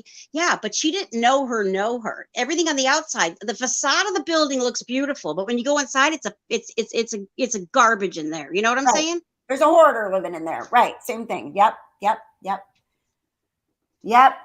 We got it's really sick. Is Addie, are you coming or not? Because I can't deal. Did you get the link? I don't know. You know, we know she's real. We talked to her. I don't know what's going on. I sent her the questions. She asked me like 6 times today, where are the questions? Where are the questions? So I sent them so she knew what we were going to be talking about. I don't know. So Addie, if you can show up, you got the link, come in. I'm not bringing it up anymore unless you show up. Did you confirm that she got the link though, Kathryn? No, that's why I said, did you get the link? Wait, Robbie, let me go and check. I might lose you, but I'll come back. Robbie said she DM'd her. He DM'd her. So I'm going to go check. If I lose the feed, I'll come back. Okay. What else was on this today? The police body cam was really interesting. I'll have to find that tape. I didn't get to record that, but I should have. But we didn't actually see the body cam, but we heard it. So if you guys didn't watch that, that's a good one. I think I got the Donna Serafina actually posted it. And yeah, Kay and Larry, they got the ball rolling. They sure did. Yeah, I mean, you know, her voice got more high pitched. She's had plenty of chance. I know, I can't anymore. I mean, I asked her, she wanted to come in. She asked me, we emailed her today. I want her to come in because she has stuff to say, but if she doesn't, she's got cold feet. She got cold feet. Excuse me, Kathryn. Yes. According to what I heard from another person in the Discord, that she doesn't seem available. I'm not really sure, but she doesn't. That's what they said. So, I mean, it is what it is. Sorry. Yeah. Okay. You know, second time's a charm. What were you just saying? I was going to comment. What did you just say? Because it was I was going to say something. I was starting to talk about the body cam. That was really super interesting too. Oh yes. One of the detectives mentioned, if I'm not mistaken, look at my notes here, that they had a body cam. Remember, they said they had a body cam talking to Chad, but they didn't have it available to them. Oh, did they say that? See, that's what happens when you're trying to work and do it at the same time. I didn't hear that, so that's a good one. So what happened? I think it was Stubbs. Maybe it was Stubbs. Oh yeah. Let's see. Well, the other interesting thing you might want to talk about is the whole apartment number issue thing. My Lord, that was craziness with the numbers. And why did Melanie had no idea of her address? That was weird. Yeah, but, I mean, I went to visit my cousin in Kentucky. We went to, we went to the Bourbon Trail, and we went to the Keeneland, and she picked me up from the airport. And she took me to her house. I couldn't tell you her address. Her boyfriend Dave probably drove. The other interesting thing was how she said to the detectives that, and my son was registered in the school. I don't know if you mentioned it, but JJ was never registered in Rexburg for school. No, he was. He was in Rexburg? Mm-hmm. He was. He went to school he briefly went to school in Rexburg. Oh, I'm sorry. What was the name of that academy? Does anybody have off the top of their head? Yeah, he was. He was registered. He actually attended school in Rexburg, and she pulled him out officially on the 24th of September. She called and said that he was going to go live with his grandma Kay. I don't know when the last day he was actually attended school. But Kennedy School, yes. Dee Dee says Kennedy School. Kennedy School. He did go to Kennedy School. Wasn't there? Where did she drive him to school in Arizona? In Arizona, he went to that other school. Yeah. She did re-enroll. She did enroll him in Rexburg, and he probably went there for 2 weeks. Poor Kay and Larry, when they were shaking their head, that her lies are going to come out so easily. Kay and Larry get up in the stand. She never contacted Kay, and Kay didn't change the beneficiary to the insurance. She couldn't do it legally. It was Charles. She's such a yo-yo. She's such a liar. Oh, pathological. Major liar. And then she just like, yeah, I'm so smart and I know everything. I don't know why everybody's looking for me. Yeah, right. And then she's trying to convince Melanie that, you saw that on my computer. I don't even think I think she is just a lunatic. She makes up whatever she thinks in her head and just goes with it. Right. And then she'll tell people they're crazy when they're like, wait, no, that's not what happened. Oh, yes, it did. Yes, it did. It just happened. It happened. Like, okay, Lori. Well, Lori's not the brightest bulb because you know what? When she even mentioned, oh, you're probably recording this. If anybody was that smart, they'd hang up the phone. Another thing is, why did Chad and Lori, when Chad and Lori, when they had the warrant and they came over and they wouldn't talk anymore because they got an attorney. Why would anybody do that if you're not guilty of anything? Yeah, what was that comment they made? When speculation and rumor, we will, whatever from the very beginning, the whole speculation and rumor. I only wish they could have, I mean, it probably wouldn't have made a difference, but the lag in time with the warrant, I don't know why it took another day or so, but. Yeah, it's just insane. I'm super curious about tomorrow and cross-examination, and I think she'll do fine. I do think she'll do fine. And I wonder, is she the last witness or is there going to be more? Who else is going to be called tomorrow? Well, how many did you say there were? I forget. You said it earlier. How many there were? I thought you knew. There were also 2 FBI agents added to the witness for this hearing. So we have. How many did you say? How many did you think that there were? I didn't know. I never saw the official witness list for this hearing, but I did see a thing that there were 2 FBI, a forensics person, and then we knew it would be Melanie Gibb, and then these police officers. And after that, I don't know. I could be 3 or 4 more. I don't think Kay and Larry are there as witnesses because they were sitting in there. Marilyn says someone said there'd be 16 witnesses. Well, they don't necessarily have to call them all. That's up to the state. Right. Huh. But Melanie looked aside, when the phone call was on, she couldn't even look. I know. She was like, over here. She looked better on camera in the court than she did on the interview with Nate. They had the sun in her eyes on the other ones too. So she was kind of like this the whole time. And they told her she couldn't wear sunglasses because it would make her look less, like when you can't see somebody's eyes, they don't like that. Right. So we're like, yeah, we're going to put you in the sun, but you can't wear sunglasses. It's kind of interesting how the whole, think about the interview with Nate, the 3 parts. What did you get out of it? A lot of it, what you could remember is all about zombies and weird stuff, but it seems like they're not including that. I think that they're staying away from it for some reason. Well, because it's so like science fiction, Yeah. Yeah. I guess it doesn't make any sense anyway. So how can you even bring any kind of proof to what you're saying, right? Right. No mention of the email with the zombie email. No, they didn't bring that up. Not this time. Now, remember, Lori still hasn't her hearing, which I would imagine it's going to be a lot of duplicates to this. Oh, there's going to be a lot of good stuff we don't know. We found out stuff today we didn't know. I can't wait for Lori's. Oh, Lord. Marilyn Landis said David Warwick is subpoenaed. Okay, that's good. That's good. And I want to know about the red pajamas. What was he wearing the night that Alex brought him back in when they were doing the podcast? Because we brought that up because they said his body was in red pajamas. Why on earth? I want to know about the autopsy. You don't need to put duct tape over somebody if they're dead on their mouth. Well, maybe it was to transport him, though, to keep him self-contained. I mean, you just put him in a big bag and wrap him up? Why would you have to literally put it over his mouth? I guess my gut's telling me I just wish it was not so bad. It's like, it's just so sad.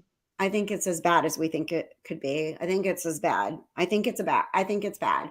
Honestly, it sounds like, I feel like they suffocated him. I think that when he was alive, I think they duct taped him and suffocated him. And I wouldn't be surprised if it was Lori that did it that night. I wouldn't be surprised. And put duct tape on his mouth. Melanie Gibb and David Warwick were in that house that night. I know. In that house that night. I think he was taking something to make him sleepy. I don't know. To me, he might be taking something to make him sleepy.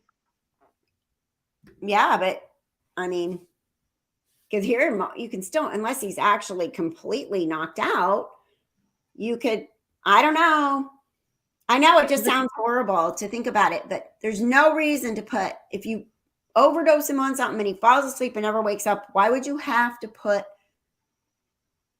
masking tape on his, or duct tape on his mouth? Maybe they were afraid he was going to wake, and if he did, he wouldn't. God right. It's hard for me to even say it. You know, it's so disgusting. Well, maybe it was because Buddy was still alive. There's no way you would put it on if you killed him first, or just. I don't think we'll ever find that out. I think we will, because I think the autopsy can tell how if it was asphyxiation. Wait a minute, didn't they say it? I thought that. Why am I thinking they said asphyxiation? We don't have JJ's autopsy, do we? No, maybe it was through someone else. It could just be hearsay. But how come they didn't bring up Tylee? They haven't even gotten to her yet, have they? Yeah. Well, then again, they can't really, maybe they don't really have that much to bring to the table as far as evidence wise. You know what I mean? There's like people seeing JJ. I know. And Tylee, yeah. I mean, her body was in pieces, which is horrible if you think about it. I mean, I just wish in the name, you know, just in the sake of the victims, why can't somebody just, it is what it is. Just come clean, for God's sakes, and just, you know, do something right out of all the wrongs. Why? I mean, at this point, what would your options be? Your options would be, and like Ron says, sounds like a child sacrifice. And that's the way I was leaning when I started the theory on this satanic stuff, because, and, I was pointing this out today. All the dates, and I know some people are like, oh my God, and the child sacrifice or whatever, because it's your opinion. Go ahead. You don't want to believe it, but all the dates are one day off of what the satanic calendar says. The satanic calendar said September 7th, and the next one was September 23rd is a big day, but everything was a day off. November 4th is a big satanic day, but they got married on November 5th. Like everything's one day off. Like, kind of weird, right? Yeah, and you know what? Maybe like my what I said before, in my opinion, how I felt that she's just a cold-blooded murderer, and maybe it's nothing to do with religion. But then again, it could be so secretive between her and Chad, maybe, or her and her brother, maybe more her and her brother, that they just, you know, some people just don't. They will not disclose it. They will not admit it. And you know, she hides behind the religion of other things, saying I'm innocent and God stands by me. Yeah, okay, you know. Oh, it's sick. Which God, because it ain't the one that, you know. Although I do have to tell you, and Ron, you're gonna have a heart attack on this one. So last night I was falling asleep, and so I'm like, okay, because everybody's like, oh my gosh, Kathy, be careful with all this, bringing up the satanic stuff. So last night I was falling asleep, and I know this fuzzy chair makes me crazy. So I'm falling asleep last night, right? And I have this dream that there's somebody holding me down wearing a black hoodie, right? Holding me down, dragging me around the house. And I'm like muffled and I'm like, mom, in my mind trying to scream for my mom. I don't know how she's going to help me. But anyways, and I was like, oh my gosh. And in my dream, I took my cross and I went like this. And I opened my eyes and I woke up and they were gone. And I was like, oh my gosh, I don't know about this. I might have to step back for a minute because this is getting to me now. Like, seriously. I was like, I mean, it's probable. I mean, anything's possible. That's the thing. Anything is possible. And people that are into that satanic, they keep it very secretive. Well, and that's the thing. And they say society really doesn't want to believe this stuff because it's really hard to wrap your mind around the fact that you could have neighbors that are dealing with such evil crap. Well, to me, anybody that can kill has some kind of evilness to them. And it, you know, because, you know, if somebody gives you I mean, oh my God, it's hard to think unless you're that insane to not even have any bit of a conscience. That's. And I don't know. I mean, explain it to me or not, but Lori's sitting there and saying, well, the Lord knows, That just seems blasphemous to me. Like, really? You're killing people? And you're like, well, you'll see, you know, the Lord's on my side and all this stuff. It's like, no, how? Like, what are you talking about, lady? Right. And Melanie was trying to reason with her. And you notice how she cut her off and she talked over her. She didn't want to hear it. No. She didn't want to hear the truth. No, and that's what they do. They raise their voice louder. They talk over you, and and they don't let you get a word in, and they accuse you of things that they're doing. And it was like, what? And then at the end of the day, she throws in, oh, there's a lot of darkness on the earth. Yeah, there is. But you have a choice. You, Lori. Lori. Yeah. You notice Chad didn't pipe up that much, though. No. You mean in the call? The only thing Chad did in the call was defend his death of his wife. Which was weak. Yeah. Hi, sweet Melanie. Hi, sweet Melanie. Hi, sweet Melanie. Why did we hear that? Yeah, why did we hear it before about her? Oh, yeah, we know it's all untrue, everybody in the chat and everything. It's not rocket science. Her health was failing. Well, if her health was failing, then why wouldn't you just say that to the coroner? And he said there was 2 coroners there. Not according to the detective, there was not. Yeah, there's not. I don't think they have 2 coroners. Not in the I have all my notes, not according to the testimony of the detective. No. He's full of baloney. But remember, he was talking to Melanie, and that was December 8th. He had no idea he'd be sitting in court today with his big fat lies going on. So yeah, there was not. And yeah, saying Tammy's heart was failing for a while, that'll show up in her medical records. She was falling to pieces physically, he said. Oh my Lord. Oh my gosh. Really? I don't think so. Who is this? Wait. Alex and Lori killed JJ in Alex's apartment as Melanie Gibb and her boyfriend slept away a few apartments down. Chad dug the hole. Alex filled it up the next day. Makes sense. Let's see what else. Sometimes I click on these. What about Chad RPD inmate? What does that mean? What is his screen name? Like Rexburg PD. And Melanie Gibb told Nate she was given the interview because she feared for her life. The interview to Nate? No, she said because she wanted to do the right thing. I mean, she was in fear. I mean, if she didn't come forward, she would have been looking guilty. I mean, could you imagine? Let's just give her the benefit of the doubt. And when she found everything, I mean, you're in a bad position, man. You could look real awful. You could look suspicious. What's going on in the chat? There's some disagreements or something going on over there. I'm seeing.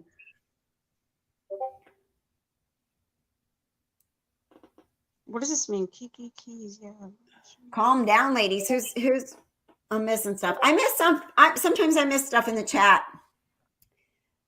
Melanie tried to get them to lie to them. Yeah, to lie to her, right? Yeah. Who's fighting in my chat? Oh, where Kelly? Someone's upset with Kelly?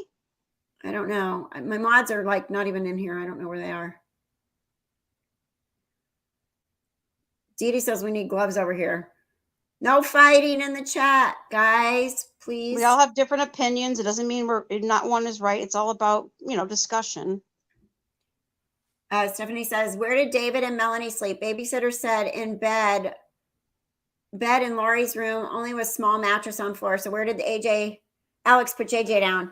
Yeah, now I had heard there was no sign at all, and they haven't even gotten to this, but what I had heard, that there was no sign of Tylee anywhere in that house. No room set up for her or nothing. The chat discussion, according to Kelly, says, sorry, guys, just stating my opinions. And other people got a little bit perturbed, but it's okay. It's all set. All right. They're there. They got it. Okay. I just looked over and I saw this, we need gloves over here. And I was like, what's happening? According to Spencer, people are fighting if Melanie's a hero or not. Who knows? The thing is that she came forward and she has a recording. It all worked out for the best. In the end, did she kill anybody? No. So let's just hope that her testimony in court puts these people away forever. That's the bottom line.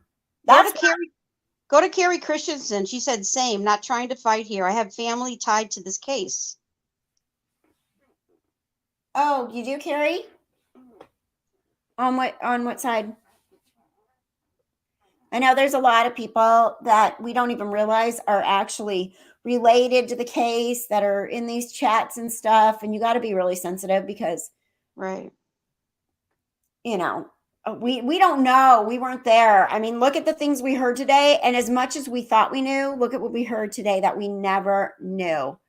And Lori and her big freaking lies when the police came to the door. Oh, yeah, my brother's friend. He's an author. Right.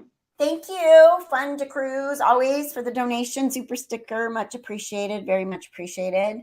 Thank you. And so they will have court tomorrow again. And we can go live again tomorrow. I think it's important when there's big stuff going on. It's the easiest way to get it out there and to talk about it and see what people saw and thought. Does anybody else, any of my members want to come in before we stop for tonight? And I guess Addie's out because I never heard back from her. So Addie, so here's a story with Addie. I spoke with Addie. She knows Zalema. She worked with Zalema. Zalema helped train her at Fry's. She sees Zalema at Fry's sometimes still. She wanted to ask Zalema, where are the kids? Back before we knew where the kids were. And her parents knew Melanie Gibb, and Melanie Gibb's been at her house before. And what else? I don't really have that much more information than that. Carrie Christensen said that, hold on, let me go back. She said that let me go back. Hold on 1 second. She goes, she knows somebody related to. She goes, I do, but I can't say a lot. And I understand. It says a family member who was on scene at Daybell's property. And we can respect that. Thank you. Yeah. So, I mean, it really hits close to home. You know, Krisha is Kay's daughter. And she made a comment today on my personal Facebook page, how difficult this is. And she felt so bad just watching it and how it was even more gut wrenching than she thought it would be, just watching it from afar. Is my Discord not muted? Oh, geez. Okay. Casey Tolvin, this is Tolvin. This is a good point. Melanie is the only reason they are even in jail for what they've done. I mean, she was instrumental in bringing, a lot of strong evidence to light. Yeah.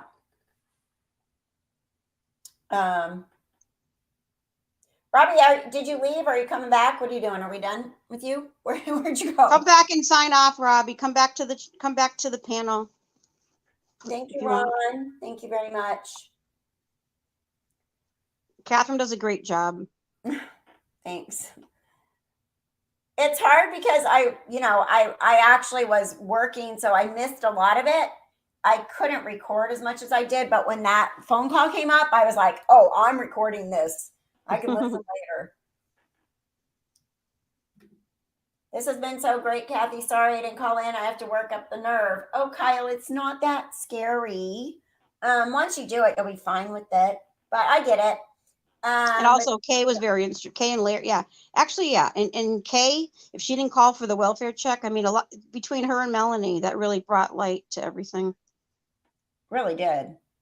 And where would we be if Kay never, if Kay and Larry would have been like, I don't know, our darn, my brother's widow, all of a sudden, once he died, she just kept the kids away from us and we can never see them again. We don't even know where to send a birthday card to. She's a piece of crap. And they just moved on like that, like just hating her or just being upset, but never actually calling for the welfare check. Who knows where we'd be right now? Right? I know. There's a person that asked you, Mariah Kirkman said, at Kathy, can you see me? I don't know what that's about. Did you try to come in, Mariah? Not yet. Don't see you. You have to go to the community page to get the link. It might be, if you have the old link, it's not going to work, I don't think. I think each one's different. Marilyn says, broke my heart seeing Larry cry. Kay was in shock hearing all the details of JJ. Yeah. I wanted them to take Marilyn. I was like, take the camera off of him. I don't want to watch. It's killing me. It's killing me. Oh, you know what's interesting? The guy to the left of the defense table, I think he was sketching them. Oh, really? Like It looked like he had like an easel. Oh, like the old school, like sketch what they used Yeah, I don't know if he was, but that's what it looked like. Oh, interesting. Huh. All right, anybody else gonna come, or are we winding up? Elise Baldwin says, I wonder how they thought they could get away with it. But I think because they thought it was the end of the world, they could like get away with it. I don't know. I go back and forth on their whole end of the world thing. Because I think that in some ways it was all just to manipulate other people. Like, they really didn't believe it was the end of the world. They were just trying to get their followers and people to think they were all that. And then other times I think maybe they really did think that they were that special. Oh yeah, and I think that they, what happens. I don't know for sure. I'm not in their mindset, but it seems like it's like Lori justifies everything with the way, as you talked about, to her benefit, the way she thinks. She blocks it all out. How can you be on the beach with dancing around with your new husband, him playing the ukulele and la la la la? It's all fun and fine and dandy. Yeah, it's sick. It's the sickest case ever. But the fact of the matter, like, it just blows my mind that there's so many little details, like these body cams and Melanie Gibb actually having the thought process to make a recording and, all the stuff that goes down. It's like, holy cow, you couldn't write a movie you can write this movie. Like, you couldn't write this movie if you just in your imagination. If I was David Warwick that told her to do it. Yeah, he was. And then they tried to throw him totally. Oh, David's manipulating you. Oh, whatever she said. Oh, he didn't really get it. You don't hear, really don't hear his name much. I think that after that incident staying there, I think he was like, what the heck, man? No. He probably told Melanie Gibb, man, and set her straight and said, look at, either, if you don't think this is right, then see you later. Right. Well, and remember, he got kicked out, or he left those meetings that they were having, their secret society meetings, and said, mm-mm. And Melanie never went back after that because he left because she wanted to be with him. So she did trust him more than she trusted Chad and Lori, which thankfully is the right. You know what? I really don't think that she brought her niece Melanie into too much, because I think her niece Melanie, she might have used her in different ways. But I'm starting to think that maybe she didn't know as much, because Melanie Boudreaux she doesn't seem like she can really hold much information and not spill her guts, Except for the fact that Brandon was shot at. I can't believe that she wouldn't know anything about that. Maybe Lori and Chad and Alex all did that to try to get Melanie some money, then she'd give it to them. Right. But like when they sent Melanie Gibb there, they didn't let Melanie know that they knew that had happened there with the whole attempt on his life until the neighbor brought it up. And then Melanie came back and said to Alex, hey, you didn't, the neighbor said that he got shot at. Oh, yeah. They're just trying to make it look like we did it. What the heck, man? That was interesting. That was a good part, because you know what? That's like me saying, hey, Kathryn, can you go visit my friend and see what's going on? But I know I'm sending you there but I knew what was going on. I'm sending you there just to see what you find out. They knew right along. Yeah, I honestly think Melanie Pawlowski knows. My gut feeling is that she knows, but I guess I think it'll come out in the end if she did or did. She seemed nervous. I don't know, but she did, whether it was a setup with Ian recording them, and they did it like, how can I say it? They did it in a way where they knew, and they kind of was setting them up. I'm going to record, but we're going to stage this. I mean, it sounds crazy. It could have happened that way, because if not, and if she was that open with him, you think something would have come out, but man, nothing came out. Really, like they didn't already know. Marilyn says she wants to know more about the Jeep that Rexburg took. Yeah, me too. What's up with that? They got it. What did they find in there? The thing is, there's so many working parts to this. Like, it's almost like, okay, for example, the whole thing with the Jeep and Brandon Boudreaux and all that, that's a separate charge and case. How can you merge all these things to one? There's all separate things going on here. That's why it's so difficult. I mean, we have the thing with his Tammy and Chad. Then you got the Ian thing, and Melanie Boudreaux and Brandon. That it's so intertwined, but yet there's separate things. So I don't know if they can bring it all into the same case with Chad and Lori. We're talking about Chad and Lori and the kids right now, right? Right. Yeah. I don't think they can. I think that's going to be a completely separate case. Completely. But I'm curious why that one's taken so long in the Arizona people.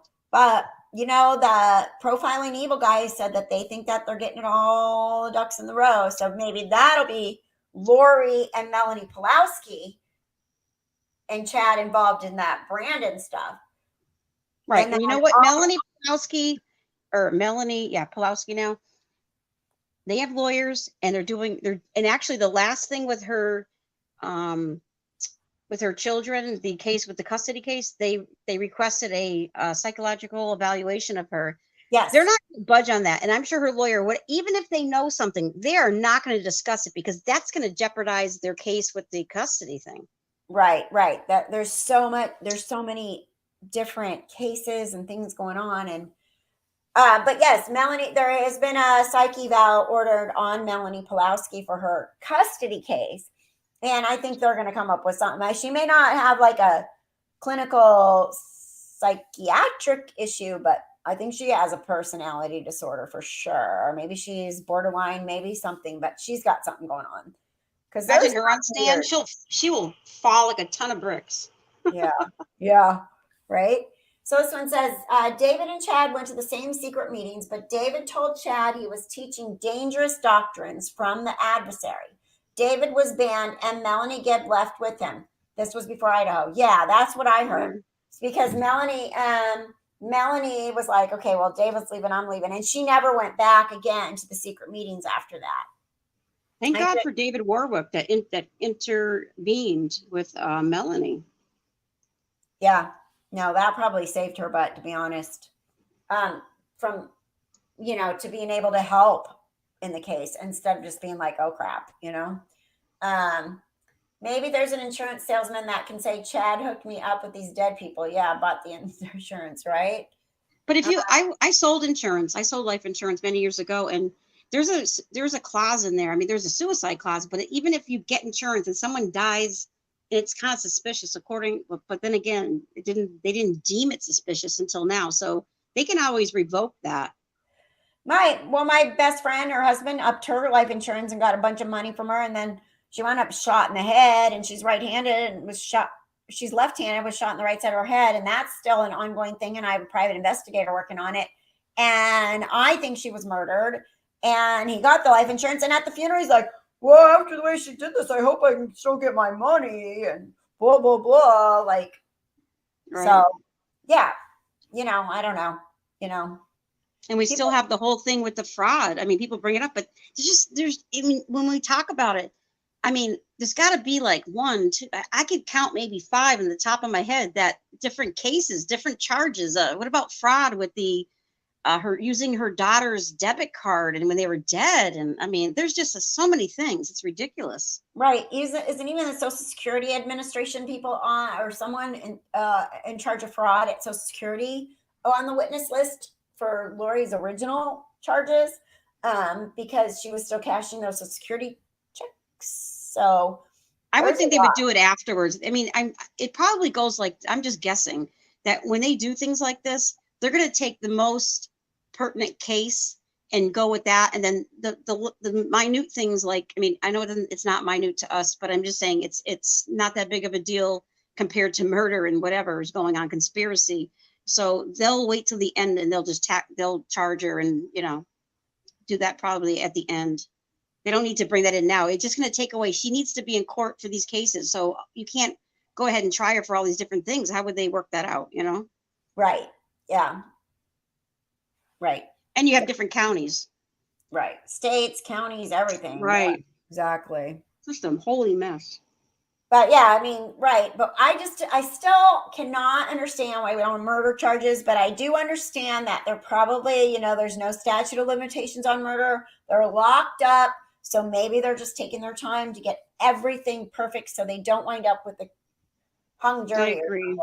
And also he did talk about the detective Maceo, is that his name? I might not say it right, Maceo. He talked about he talked about how there's still, the task force is still working on and waiting to hear back regarding those records. I mean, 20,000 pages. It's and they're not just working on one case, so they have a lot going on. So that takes time. So until they get all the data that they need and feel that they have sufficient amount, maybe the next step when it gets to district court, then they can tack on those charges, because now once they get there, they have more of a foundation. Right. If they tacked on murder charges now, they'd have to, prove that as well in the prelim, wouldn't they?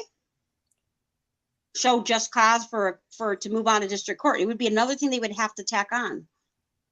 Yeah, well, it would be a whole separate thing, right? So if they do bring murder charges, wouldn't they have to have a whole nother preliminary hearing about that as well? I would think, right? I'm not sure on that one. I have to check. I would think, because it'd be a whole separate set of charges. Yeah, possibly. They'd still have to have their arraignment for it. They would still have to have, But true. But once you have the prelim and you have a foundation with the conspiracy, it's not going to be that hard when you go to the prelim for murder. Right. You already have something established. Right. So I don't know if they can just add it into this. It seems like they should have done that by now if they were going to. That's what I'm thinking. But then again, I think maybe it sounds kind of like it makes kind of logical sense to start off and build up. Right. Marilyn. Oh, there's Marilyn. There's Isabel with her chain, what Isabel? Marilyn Wood, she think to be well. Isabel kills me because she is a translator and stuff, because she speaks French. So we're always a little bit confused sometimes when Isabel posts, but we love her dearly. Marilyn, I don't know. Where'd Marilyn? Or was a comment from her? I missed it. She was asking, Marilyn asked Kathy, who are you talking about? I'm not really sure what she meant. I don't know. I'm trying to follow the chat, but I got lost for a minute. It's not going that fast, though. Oh, we want to know who's on chat with you. Well, introduce yourself, lady. They're talking about you. Me? Yeah, who's on chat with you? They want to know who my guest is. My name is Be Real. Well, that's my screen name. I'm not anybody. I mean, I'm not anybody. I've been following the case very closely, and I follow the trial, and I take notes and this and that. I'm just going by, it's in my opinion, and it's based on the notes that I have. I'm not any kind of an expert with the law enforcement. Right. But she took some really great notes, and like tonight, anybody that's a member is welcome to come in here and talk. I can't believe only a couple of you guys did it, to be honest.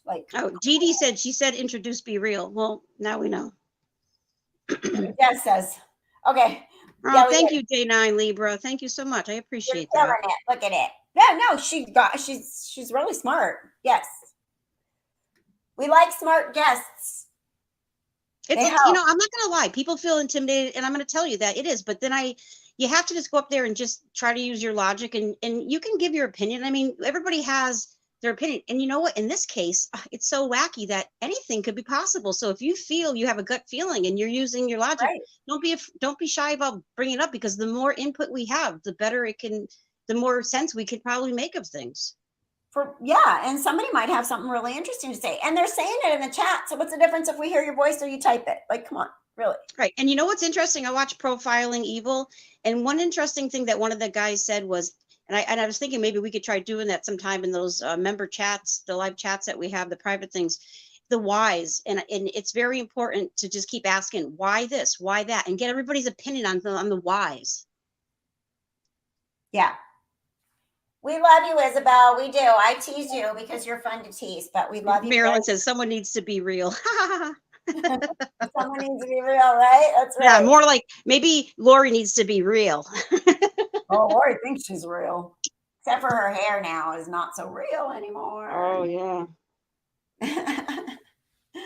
No more Paul Mitchell coming to do her up. Like, I'm not going there. I mean, and then she's like, oh yeah, my brother's trying to kill me.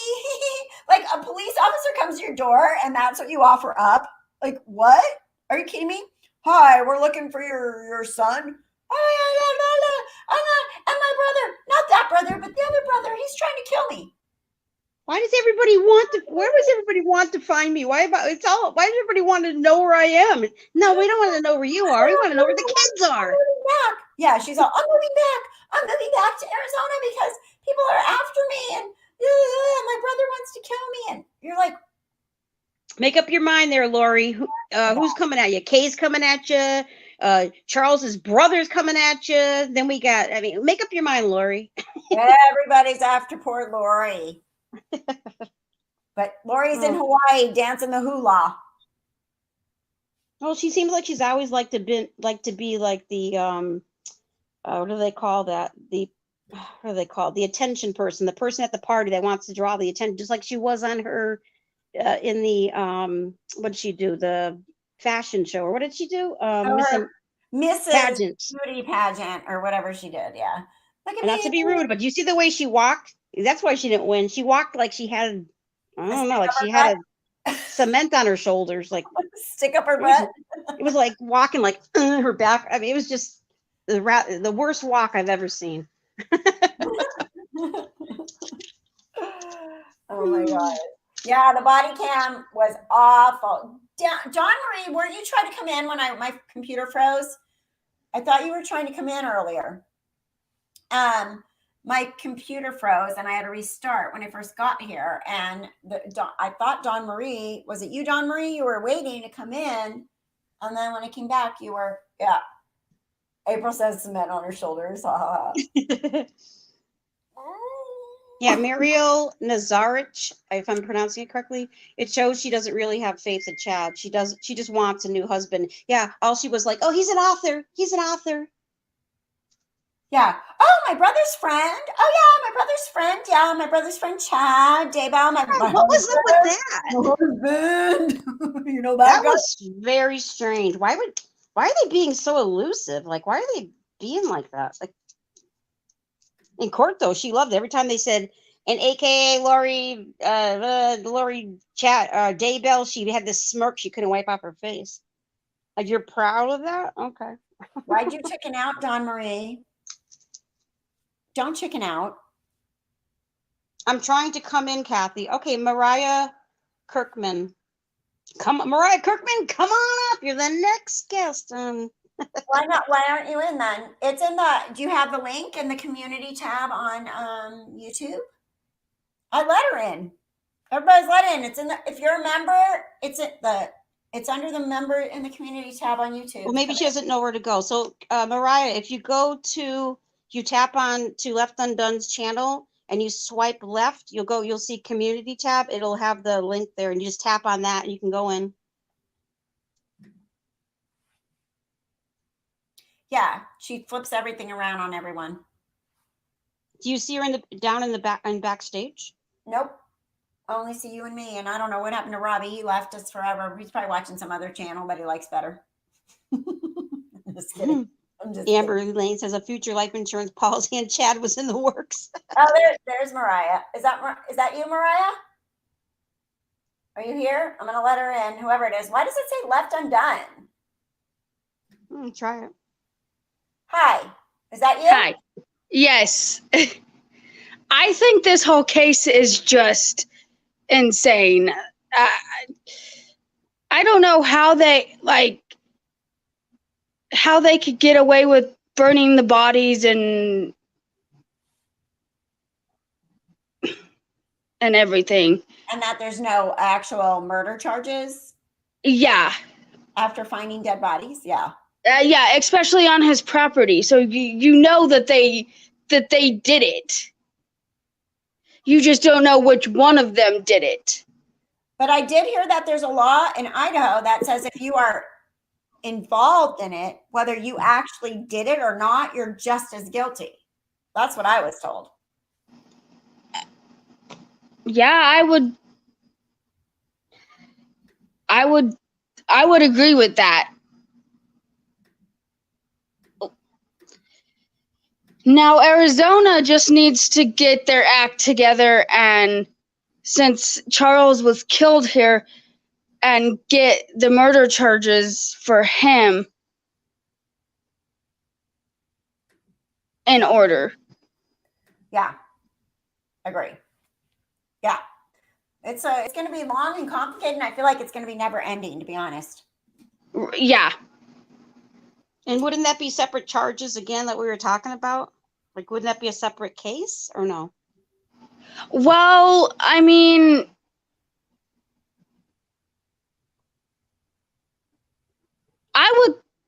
I'm agreeing with you guys. I think it would be a separate case, but I don't see why they don't just bring the Like the murder charges for everybody, like a potluck, one for all, like like put the murder charges from Arizona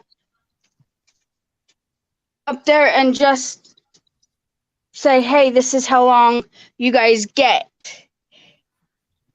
The only thing I can think of is that if, like Kathryn mentioned, if it's in a different state and county, I think that's where it differs. But think about it. If there's somebody that murders, we know of serial killers and stuff like that. They don't like have separate, trials for each one. It's all lumped into one.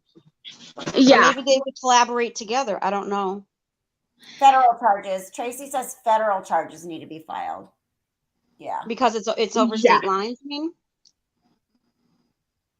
Well, it travels into many states at that. Yeah. We'll see. And then the whole thing about her still receiving Tylee's money after, or both of the kids' money after they were killed or after they were gone. Yeah. Yeah. She was getting money from their Social Security from their dead dads, right? Yeah. April, come on, April. April, you have so much information. Come on, April. I think April needs to come in. People are telling April. Come on, girl. Come on. Come on, April. you're an important part of this. You know so much. You got a lot to say. The other thing is that I remember what I was just going to say now. I forgot what I was going to say. I know it happens to me constantly, and then people are like, "Oh my gosh, you get so distracted." I'm watching that. I'm talking. I'm doing this. I'm like that. My kids are. No, because of Alex. Alex not being alive is like a big problem here. It's like, they could just try to like blame it on him. I mean, there's going to be blame to him. Now, with Alex, we're not sure who. Are we for sure that Zulema killed him? No, not at all. I mean, no. If anything, we think it's probably Miss Innocent Lori. All right. Miss Princess, Miss, I'm the best mom alive.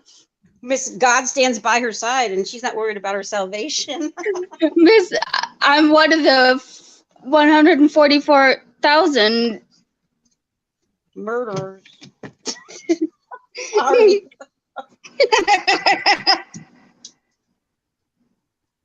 Well, their justice system says you're innocent till proven guilty. Try to think guilty, like exactly. You got this, April. Just pretend we all are sitting here in our underwear. I don't know if you want to have that image about yeah. You're cute. No, when you come on the panel, what you do is you have your TV off. I have my TV off. and I'm on my phone, and basically you just chit chat like you're sitting here talking to your relative on like FaceTime or something. Right. Yeah. Nothing you can say can be, we all forget things, and we're all human here, so we're not no one's, and if anybody wants to judge, well then I'm not looking at the chat, but I'm saying, most people are not going to. We're just here to give our opinions and share ideas and, have a Yeah. good time. Yep. It's easy. Nobody cares. I've been on many other panels, just that I don't always go video because I feel like I have to do my hair, my makeup, and today my time was consumed. And when I got off that, absolutely, April, just voice is fine. Look at Be Real. She's just voice. Right, because I'm 2 hours ahead, so it was my whole day. It ended at like after 6, and then I had to go get dog food, woohoo! But I had to go do some things, and the stores closed early because of COVID, so I had things to do, so I didn't have much time. No, I got off work because this morning I rolled out of bed, I went to work, and I was like, all right, I'm working. But now the first thing I did when I woke up, Kathryn was like, oh my God, what time is it? Go to the thing. Oh my God, Left Undone. Did I miss it? I'm like, did it start? Right? And then I was like, oh my gosh, I'm done working at 4:30. Now I got to eat something and get in the shower. And then I want Melanie Gibb again. So I think I don't know why you want to. Coming. And April's very beautiful. Look at her picture. She's beautiful. I know. But she said she's gonna come in voice only. So that's fine. All right, thank you, Mariah. I'm gonna let you go. Okay. And I'll let April come up if you'd like. Let's see what we got going here. Thanks, Mariah, for cooperating. You're welcome. Kika is still cleaning. She must have like this, Kika, come to my house. I know, right? Come on. Where's April? She told me she's coming. Yay!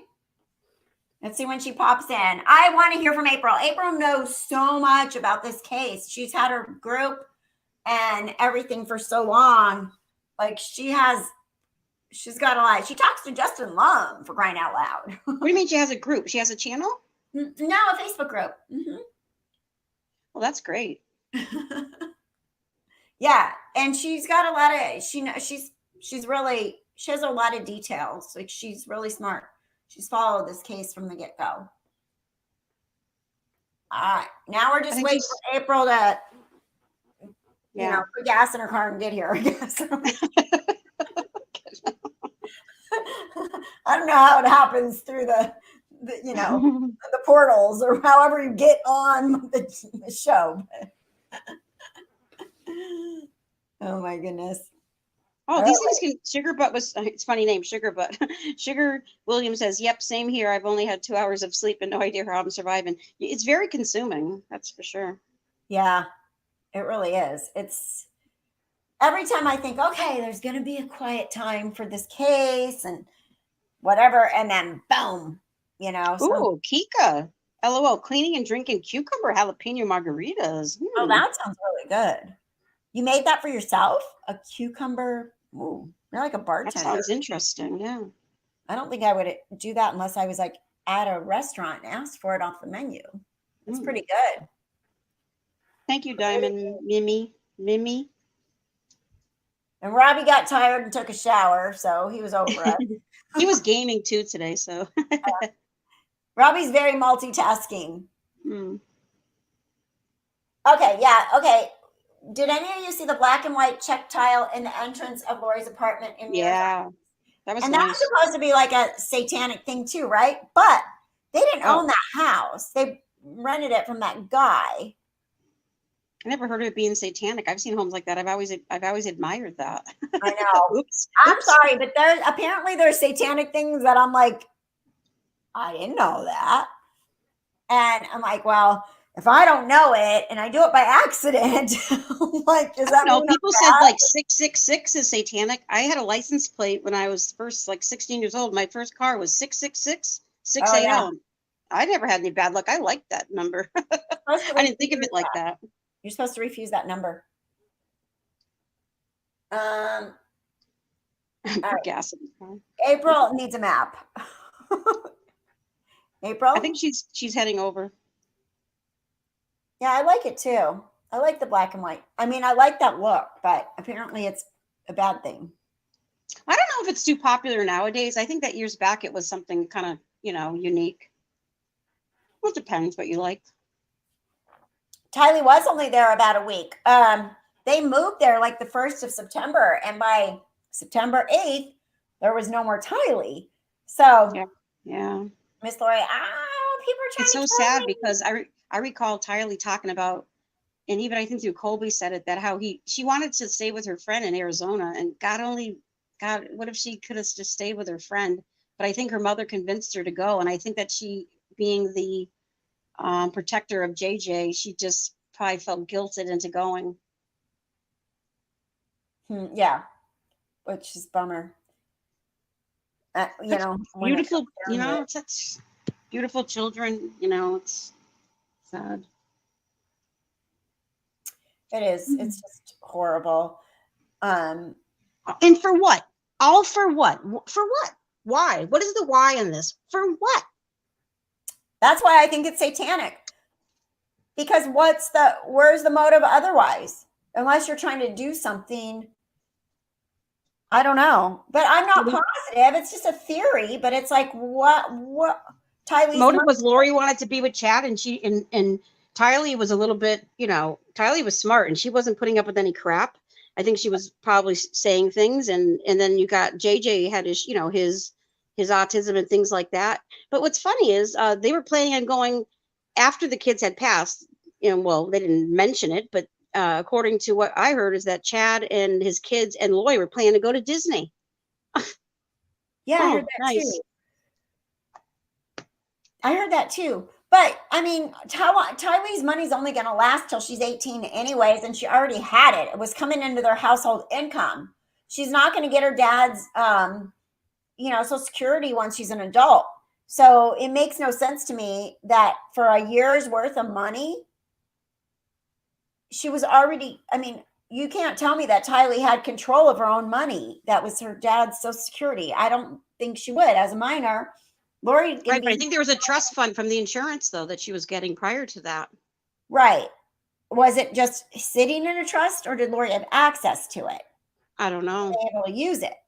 But prior to Social Security, Colby was saying Colby used to get money sent to him via Tylee's Vimo account, right, prior to the death. Yeah. Right. No, wait a minute. Actually, no. Yeah, it was before. Well, it wasn't. Charles wasn't her father, according to when Joseph Ryan died. So there was money being sent out, but maybe when she turned 18, she got the whole trust fund. That's usually how it works. Yeah. Well, when she was 17 or 18, because she killed her, but she killed her before she was even 17. Right. But if nobody knew any different and she was turned 18, let's just say there was a lump sum that she was going to get. True. Aside from that, though, according to Nate from East Idaho News, the total was like $6,000 a month that Lori was raking in. Yeah, that's crazy, right? Hmm.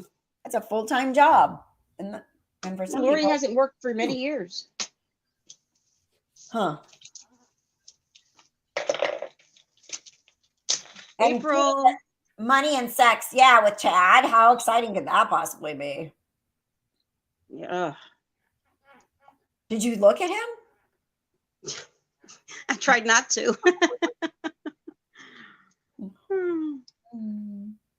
If anybody had guilt written on his face, it was him. Oh my God.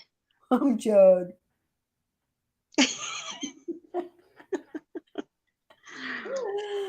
Oh my God. Unreal. I think April lost the map. Where do you go, April?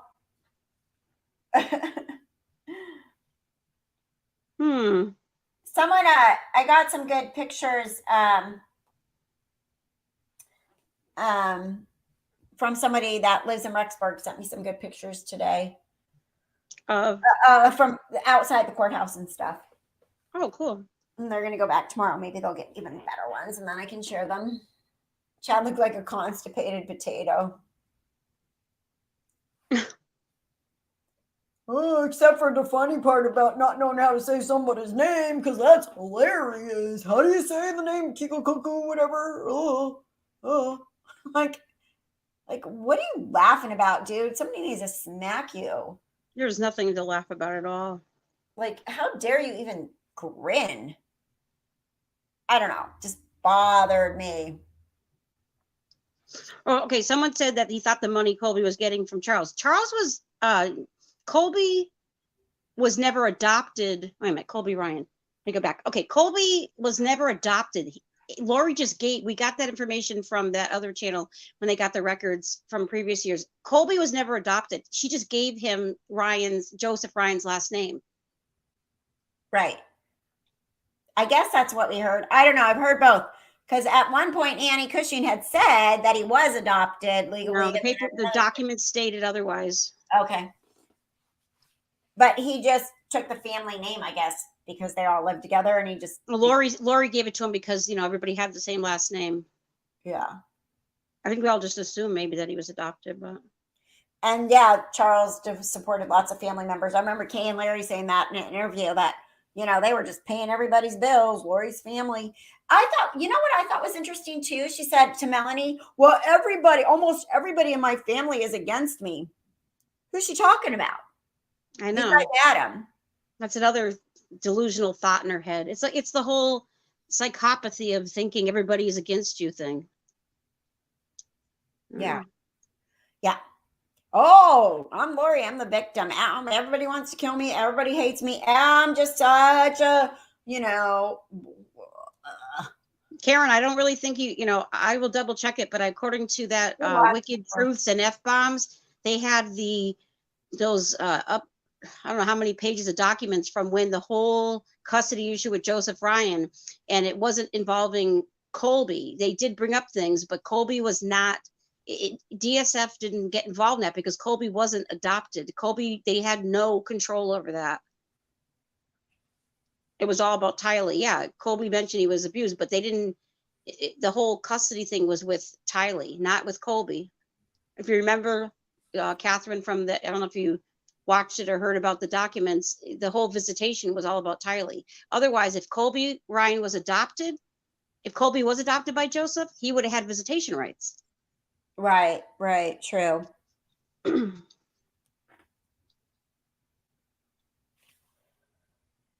But we all thought that. I mean, no one ever really said otherwise until those documents came out. Yeah, Dee Dee says, "Are you okay, April?" I know, she's like, "Okay, I'm coming to voice only," and then she lost the map. Yeah, thank God for Colby. I mean, he has a lot of loss he has to deal with, and the fact that, sad. I'm texting April to see where she went. And the fact that Colby had to deal with, Lori Lyons saying, Charles had a heart attack, and when he found out, he's like, "Are you kidding me?" And he left. He's like, "Why would you tell me that?" I mean, it's your mother. No one wants to believe their mother is would do something like that or bad to your children, to his siblings. It's his mother. He wouldn't think otherwise. That's right. Another mind numbing thing to have to. Absolutely. Can you imagine? No, I can't even imagine. I think he's 23 now, but yeah, he was only 22 is so young. My youngest will be 22 in October. It's so young. That's young. That's very young. It's super young. So, I didn't have my first child till I was like 26. It's just insane. It's just crazy to even. You feel so deceived. You feel so. He feels probably like he has nobody. He has nobody. Everybody close to him has died or is now a convicted conspiracy or potential murderer. We know that she did it. Who else did, right?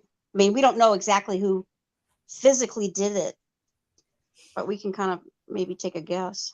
Does anybody know that law in Idaho that they're saying they'll all be eligible, kind of like Charles Manson didn't do it, but he was still eligible for life in prison or whatever? You mean for the death penalty, you mean?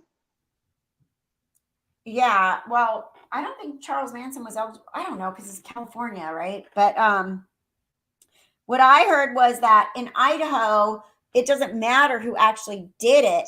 It's just the fact that they all conspired are just going to be there as able to get the same ultimate sentence as the person that actually committed the murder. So they don't have to actually prove that they actually shot the gun, or, you know, like some states you have to actually prove you did it. But in Idaho, they said the law is that they can get the same ultimate sentence for being part of it if they were, you know. So That's a good thing. Conspiracy, yeah. But I know we lost April. She had like Addie and April. She probably chickened out. It's okay. I mean, some people just, they want to do it, then they just, you know, get a little nervous. I'm surprised April, but April, all right. That's okay. Hey, speaking of Manson, I heard that one of the women that was involved, I think she was trying to get paroled. I don't know if she got denied, but I heard that recently. Really? Hmm.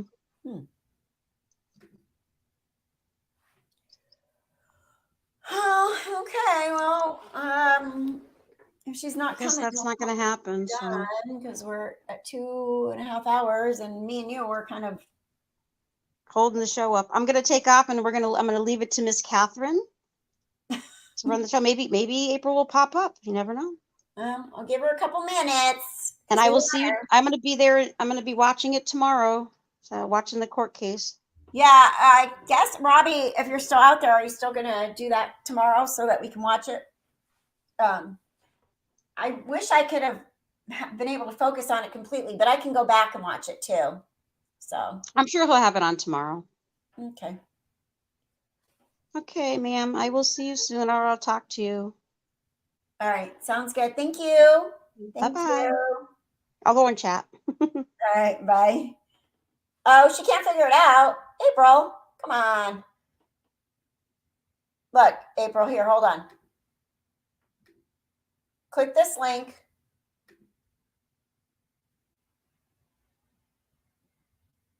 Click that link and it should bring you right here. I clicked it on both.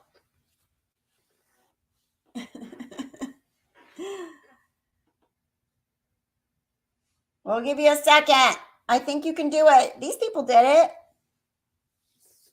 I don't know what happened to Robbie. He could help, but Kyle says, pretty please. I think she's trying. I don't know what happens. Like, why? Try that, April. We'll give you a minute to figure it out here, or 2 or 3. So tomorrow should be interesting. I'm really super excited to see the cross-examination of Melanie Gibb. I'm curious to see if there's going to be more witnesses. I'm curious, super curious to see if David Warwick is going to show up. There we go. There we go. Hi, April. You figured it out. Look, Hi, I did. Sorry about that. No, you're fine. So let us know what you think, because you know this case big time. So I was just wondering why the Mr. Pryor was so focused on, like, remember how he's like all the dimensions, like you were this far from the tree and you're this far from the neighbor across the street and you were this far from the pet cemetery, and then you like focused on the pet cemetery, like the dimensions of it. Can you remember him talking about that? Yes, I do. Why? What was his point of that? I feel like it's more of a distraction, like just to be like technical about things and just to kind of throw everybody off and to waste time. Honestly, that's what I think, because I think none of it mattered. Like, who cares? Yeah, I was like, there was a tree in the way. Yeah, he's like, you got that one branch right in front of you. So what? Like, I don't know. I mean, Mr. Wood told him flat out, this has nothing to do with. I just don't know what he was trying to prove, and I don't know. I know, and the only thing that I can get in my own head about that is that he was, yes, April's in the house. Look at everybody. The only thing that I can get out of that is he was just trying to add like just technical, like, oh, well, what about this and what about that? Just a distraction. Like he didn't have anything. No. So do you think he was like just reaching for things? Yeah. Like just, yeah. I do. Because who cares if a tree was in the way? He was looking over there where they were digging, you know? Exactly. And what does the dimensions have to do with, like, he's like, you guys said it was 10 feet from the tree to the front door, but I went and measured and it's 5. Right. What does it matter? I mean, I don't know. See, Anne says Scott Reich was talking a lot about that, mostly poking holes in the story. Uh-huh. I mean, I guess I can see that in front of a jury, trying to just like mess them up. Like, what? Because they're just confuse average. them. But in front of the judge, I don't understand how that would even be effective. Right? Right. And then at the first of, before they took the first break, Mr. Pryor was, objection, Your Honor, and he kept cutting him off and cutting Mr. Wood off, and Yeah. And they called him up to the desk or the judges, whatever, and he came back and he was completely different. Like he didn't do that anymore, Right. Judgment, or I can't remember what he kept saying over and over and over, and everybody's like, oh my gosh. Yeah. Objection, or I don't know. Anyways, that was really frustrating when he was like all over that. I bet I was only on a jury one time, and I feel like they do kind of try to just throw weird stuff out there that just to kind of mess with the flow. I don't know. But with the judge, I don't see it to discredit. Okay. People are saying foundation discredit, and they kept saying, I need foundation, right? Yeah, that's the word. Yeah, that's what I'm looking for. Foundation. Yeah. Foundation. And he just kept saying that over and over, and oh my. Yeah. The judge is like, well, what are you trying to do? What does this do? I don't know. I just didn't understand. I don't know, all that, Yep. Everybody keeps saying anything to discredit, just trying to discredit. Just kind of confuse the detectives, I guess. Maybe to try to mess up the witnesses, to kind of change the story or mess it up. Make them question themselves. That's all I can figure out. I don't know. Just the first of it was just so weird to me. And then they said Scott Reich said he was actually doing a good job. Somebody said that. So. Oh, really? I mean, after he came back, after they went and had their little powwow or whatever they did, he was better. But at the very beginning, I thought to myself, this is going to be the longest pretrial. Right. For the first detective, the first person that took the stand was like half the day. Her, how do you say it? Hermosa? Hermosa. Yeah. Merciel. I was really impressed with him, though. He was really calm and cool and collected. I was really impressed with him. Yeah. I think everybody that came to the stand did a really good job. As far as that went, they answered the questions and. Yeah. So who does everybody in chat think's going to be witnesses tomorrow? Yeah. Who does everybody in chat think is going to be witnesses tomorrow? That's a great question. Because I was shook when he said Melanie Gibb. Oh, you were? You're surprised? Yeah, I didn't expect her today. I expected her on a Lori's pretrial. Oh, you didn't expect her today? I was hoping, but I didn't know for sure. Yeah. Yeah, he said that, and I was like, oh, whoa. I was, I was excited, and she did a really good job. And that I'm still just blown away by that phone call. Yeah. Yeah. She thought to record that and call them. I know. And that's when they were in hiding. She didn't even tell them where she was. Yeah. Where do you think she was? They were in Hawaii, right? It was December 9th. Yeah. Yeah. Yeah, they were. They were in Hawaii. December 5th.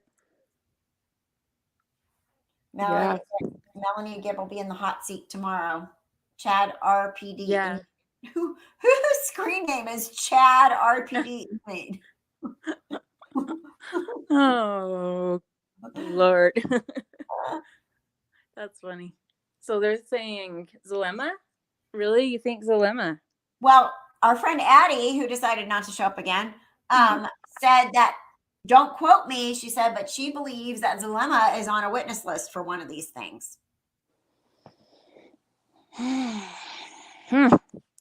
I don't personally recall Zulema being on one, but I guess we'll find out. I don't know what she would say. Right?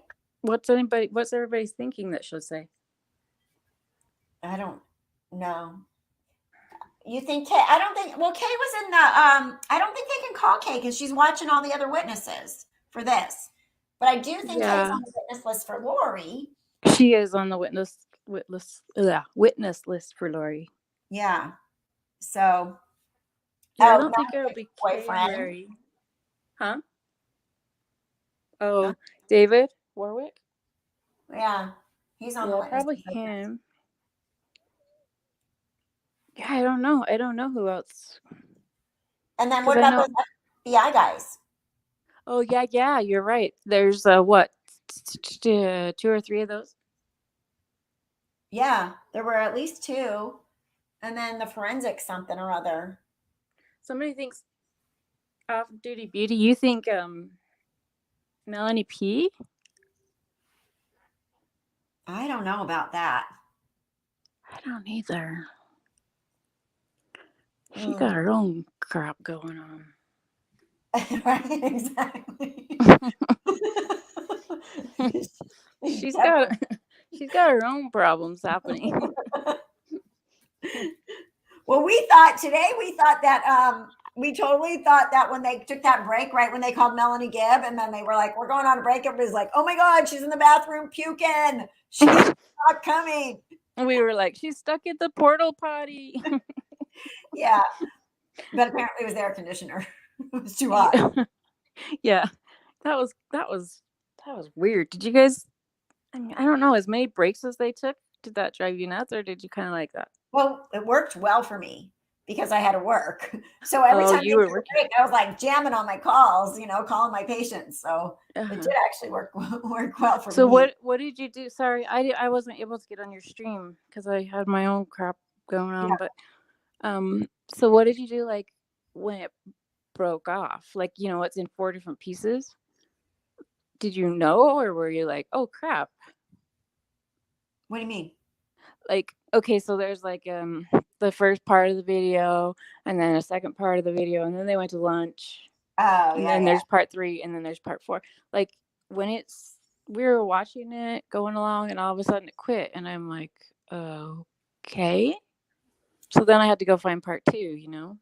Oh, that's weird. No, it didn't work like that for us. Like, we had a live stream, so it was just like they just showed the like logo or whatever, the seal. It was just sitting there, and it still said live. I think we were streaming through KTVB. Yeah, and they just kept the camera staring at the courtroom while everybody was on break. So then when they came back, we just unmuted and went back to watching it. Oh, I see. See, in EIN, they quit. They quit it, and you're just like, okay, our watch party just ended. So then I had to hurry and go find 2, and then I don't know. It was a pain. That was a pain. Oh yeah, no, it wasn't like that. The camera just stopped and then muted, and then I just went back to doing my thing. And then while it was going on, I was working, but then I was doing my charting and stuff. So, and then when they went on their break again, I made my calls. So I kind of went back and forth like that. But it was not parts. It was the same thing. You got one thing, huh? Mm-hmm. Yeah. So that's interesting. So EIN actually broke it off, stopped it, and then came back completely like a new live. 4 times. Oh, wow. It was a pain because it would just stop. And then I was like, oh, crap. And then I had to go find it. And then we missed the first of, the other because I was trying to get it in. I don't know. It was a pain. Yeah. Yeah. But Yeah, I don't know. I was thinking of maybe tomorrow doing it off of the judge's website and seeing if it doesn't do that. Maybe it was just an EIN thing. I don't know. Yeah. Well, you can try it. Try like we went through KTVB. I'm pretty sure Robbie's out there somewhere in Chatland there. Robbie, what did you do? Do we go through Court TV or KTVB? But I think Court TV went through Yes, KTVB. Kyle. Huh? I think Court TV. If we were streaming through Court TV, they went through KTVB. And no one, they never turn off the camera. They just put it on. Did you have commercials? Because somebody come in my live and they're like, oh, well, I'm watching it on Court TV and we're at a commercial right now. And I said, well, then, yeah, they got to pay for their stuff. And she's like, screw that. So she came into mine. Robbie says KTVB also. The judge has his own YouTube. The judge has his own YouTube. Did you do it off of the judge's YouTube or did you do it off of KTV? So he was in the Discord, which I still don't know what I'm doing in there. And he live streamed it from his screen. He shared his screen and he live streamed it. So I think he just live streamed through KTVB. I see. So he just did it. Oh, that's nice for you. So I didn't really I don't have anything to do with that. I just watched. You just did. You just watched. Yeah. As much as I could. Yeah. I want to watch it again because I want to be able to pay attention completely. But maybe after tomorrow, I'll watch it again. Yeah. Yeah. Kyle, you gotta watch it. Oh, look, here's Robbie said. I did it off of the judge's Judge Fair and Edens. He has his own YouTube channel. Is that where he was? Oh. You did it off his YouTube channel. Yeah. I was going to, but that makes sense though, because there probably wouldn't be. It's probably not monetized or anything. He probably just streams it. Right. Yeah. Yeah. And maybe that's what happened with EIN was they were like, well, if we're not, streaming anything, we're gonna shut it off because we're losing money or whatever. I don't know. I don't know. It was really weird. But moving on. And then Justin, did you see Justin Lum did a live after? I did. He actually did a live after the second, like when they went to lunch. He did a live right then, and then he did a live right after. Yeah. But he said pretty much the same thing in both. Yeah. Crazy. I was like, my jaw hit the ground when I found out that Melanie had that recording. That was awesome. Did you know that she had that, or did we know that I forgotten? I don't think anybody knew that. Did anybody in chat know that? Did anybody in chat know that Melanie Gibb had a recorded call with Chatty Daddy and Lori? Chatty Daddy. Kyle, my group is locked and it's secret. If you want to get in it, just private message me and I'll help you. Yeah, Kyle's awesome. He's good. He's a good person. Good. He's been really. None of you guys knew, huh? Yeah, I was totally shook. Is what even legal, Robbie? Yeah. What are you talking about, Robbie? Oh, there goes that rooster. He's gotta go. He's grabbing the chickens by the neck now. Oh my. He's hormonal. You did, Nolly? You watched him on the judge's thing too? On the judge's panel page. Okay. Well, good to know. Huh. I'm super excited to see Mark Means be in that spot. Whoa, Judge, wait, what do you mean? Oh my God. I don't know if Audrey's on, but I was talking to her earlier and I'm like, they're going to need twice as much time for Mr. Means that they have for Mr. Pryor. He's going to be like, wait a minute, where's that paper? Wait a It's going to go like 6 hours. Oh my goodness. Where's my phone? I think I have my notes in my phone. Yeah, Jessica, sorry, my eyes are terrible. How do you say your last name? Henthorpe? Anyways, I did see Chad close his eyes. Yep. When he heard about the hearing, he was kind of like, oh, shit, kind of thing. You know? I think I got some of that on video because I videoed with my phone once in a while. I shot it at the screen because I was like, I want to see his reaction. So I think I got that with his eyes closed thing. Yeah, he knew he was going to trial right then. Yeah, it should be interesting. And I still have faith that somebody's going to bring murder charges. They'll probably be like, okay, we got murder charges. They're throwing out all these charges now. But like, wait, okay, right? Yeah. Reboot. So I have another idea then for everybody to think about. Do you think that maybe they're not combining their cases and making them co-defendants because they're going to charge somebody with murder and not the other one? And so if they did that way, then they couldn't combine them anyways. Huh. What do people think about that? Yeah, what do you guys think about that? That's a good question.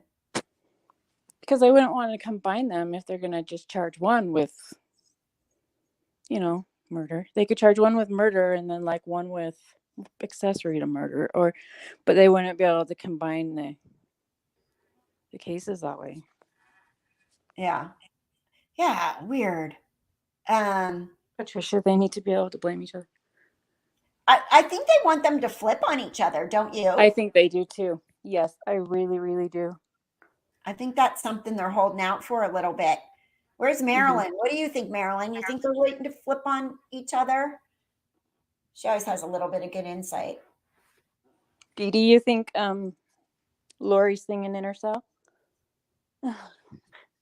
She's singing. She's doing her hymns. She's singing her hymns.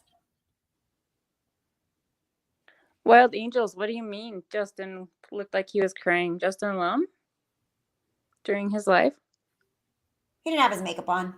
We all look like we're crying when we don't have our makeup on. He looked like he was sweating, but I mean, maybe his air conditioner broke. He is in Phoenix. You know how hot it is there? Yeah, he told me 115 degrees the other day. Yeah, crazy hot. Yeah, I can't even. Oh, no. It was 100 here the other day, and I was dying. But I was like, I got to go back in the house. I know. 2 minutes. Okay, I'm done. Kika says Chad will be the first to flip. I feel like they're kind of getting moving towards that flippy thing right now because of the way he said, you're using the name Daybell, Yeah. Yeah, it was really weird. Yeah, there were some things that I was like, wait. I don't know. But I don't know. I just, I'm really impressed that Kay and Larry actually went and sat in the courtroom. Mm-hmm. And I know it was so hard, had to be so hard to hear the details. I don't know. Oh, I can't imagine. Can't imagine. And the only thing we can hope for at this point is that murder charges come and they're found guilty and they get put away forever. Right. But it's just unbelievable. But I'm still, my mind keeps going to the fact that JJ's mouth was duct taped. I don't know why. Oh, I know. That's yeah.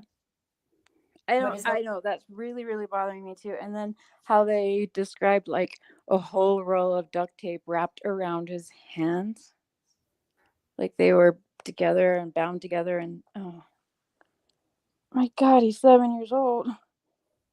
I don't know. And that, to me, Melanie and David Warwick were in the house that night.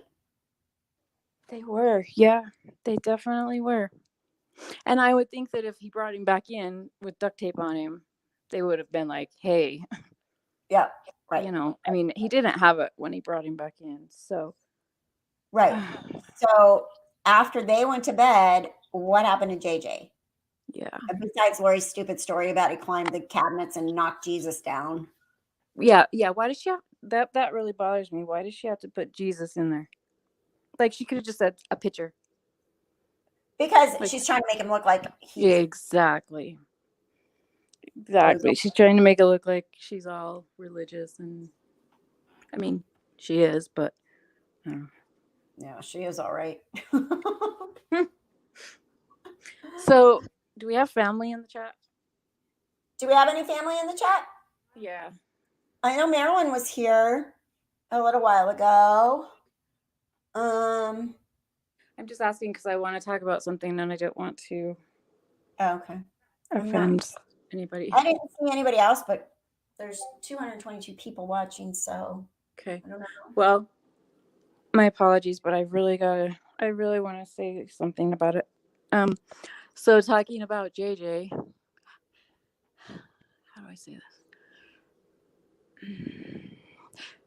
Do y'all think that he was alive or dead when they put him in the ground? It's a good question. What do you guys think? I think he. I know. I don't know if he was alive when they put him in the ground, but I think he knew what was happening because of the duct tape thing. I think that they suffocated him. Yeah. When he was alive and knew what was happening. Right. Personally, I think they put him in there alive. Kathleen, you think dead? Yeah, Viking, I agree. You. What does Be Real say? What did she say? I can't read that. Which one? Be Real? What you Be Real, yeah. Now that you say it that way, April, I'm guessing no. I have a hard time thinking of it. But Be Real was, when I was talking about duct tape earlier, she was like, it's just really hard to wrap your mind around that. I know. And I'm sorry to bring it up, but I just kind of want to see what other people think because, if the majority goes with he was deceased before he was buried, then that may change my mind a little bit and, make me feel maybe a little better. But instead of like being buried alive, can you imagine? Oh, I can't. I just can't. I mean, bags over his head, and I don't. Gosh. I do think that he was probably maybe drugged. But why did they Jessica wrap his mouth with duct tape? I know, from jawline to jawline. Mm-hmm. That's going to bother me until we know the actual cause of death. Yeah. If it was a drug overdose or if it was asphyxiation, But why would they tape the mouth if it's drug overdose? Because, and the only thing I'm thinking is because they had guests in the house, so in case he woke up, like and started crying or screaming or something. Yeah. Well, question. Melanie Gibbs said she was there for an event. This has been one of my questions from the beginning. Why were they in town that day? She said they were there for an event. I wrote it down, but I didn't understand what she was saying. They were there to do a podcast. Burn Foundation. Or Burn Foundation. Some foundation, because we'll have to go back and watch it, but they said, why were you in Rexburg that weekend to visit and for an event? What event? And it sounded like she said Burn Foundation. She was on a podcast, but they did that at Lori's house. They always did their podcast. It's no different than what we're doing right now. They didn't come there for that. All right. Firm. I thought that's what. Okay. Jamie says Firm Foundation. What is that? Firm? What is that? Firm Foundation event. Is that like an MLM? I don't know. I can Google it. What the heck's Firm Foundation? People were stalked. She dropped that info. Gosh, I can't read these very good. I'm sorry. My eyes are terrible. No, that's okay. What did Jessica say? Oh my God, they need to fry. Firm Foundation. People were stalked. She dropped that info. Where did she drop that info at, Jessica? When they brought her on the stand today, she said that. Oh, she did? Mm-hmm. Okay. Sorry, I must not have heard that. I'm Googling it. Firm Foundation event, Rexburg. I'm going to just do that. What can you tell us, Rhonda? Firm Foundation Expo. Oh, really, Nolan? Facebook. All the It's Firm Foundation. Come follow me. Rhonda says it's how firm a foundation. This says Book of Mormon evidence. Members who have already purchased a ticket for the April 2020 virtual expo also enjoy a complimentary Book of Mormon evidence podcast, blah blah blah. But it's virtual this year because of the COVID. Let me put 2019. Build your family. You just build your family on it? Is it like a prepper kind of thing, Wendy? God will deliver me. Shannon says they were, can't read that. They were beginning to fill us in what the firm was about. I'm looking into it. It's another crazy prep. Oh, so it is a prepper? Oh, so it's another, okay. What, Kika? What are you saying? Come follow me. Is Pap name different? It's from the hymn. How firm a foundation, huh, Rhonda? All right, so there was actually an event there that weekend. Oh, they're all the same members, Keith? Oh, interesting. Huh. So it's basically another prepper event, like preparing the people, but it's Firm Foundation, like a whole nother event, but kind of the same thing, but just different organization. Mm-hmm. Jessica Miller, it was probably about a month or so. Just barely, almost a month, or just barely over a month. Somewhere in that area. Yeah, I don't know what that Firm Foundation thing is. It's another offshoot group. It is a common LDS line. Really? How firm your foundation? Because when I think of foundation, I think of a mattress, but I mean, that's just me. I know, right? my mattress is a little too firm. Exactly. It has to be for my back. So that's what I think about, but. Interesting. But it makes sense. What did Katrina say? I also think, he was drugged and then taped to make sure he was dead. Really? So you think they did both, huh, Katrina? To little JJ? So Nola Mom says they are a group that believe they are on a mission to find the next plates. Oh, whoa. Huh. Interesting. And so we're saying that Melanie was part of, Melanie was part of this group. She said Lori? That was in Rexburg that weekend. Gosh. That was one of the first things they asked her when she got on the stand today, was why she was there. Okay, and I wasn't there when she first got on because it got cut off, and it was a mess. Anyways, I did not see that. Rexburg, Idaho, and Firm, September 21st, 2019 event. That's when they were there, huh, Jane? Guess, yeah, that was the weekend we were there. 19th, and they left on the 23rd. Oh, look, we got a new member. Welcome, Lori. Welcome, Lori. We're glad you're here. Yeah, thank you.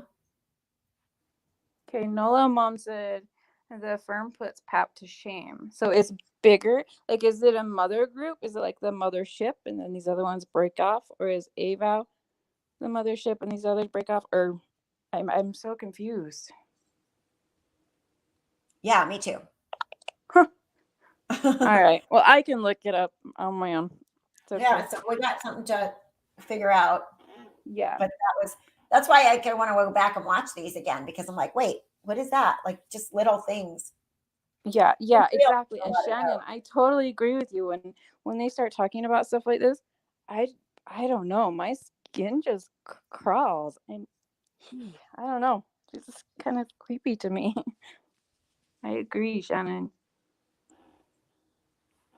It's a rabbit hole. So Nola says the Firm Foundation is the mothership, huh?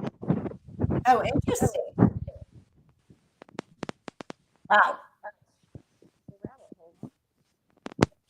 That's crazy. Dee, I will. I'll look and read it. Is it just r/ the Firm Foundation, or?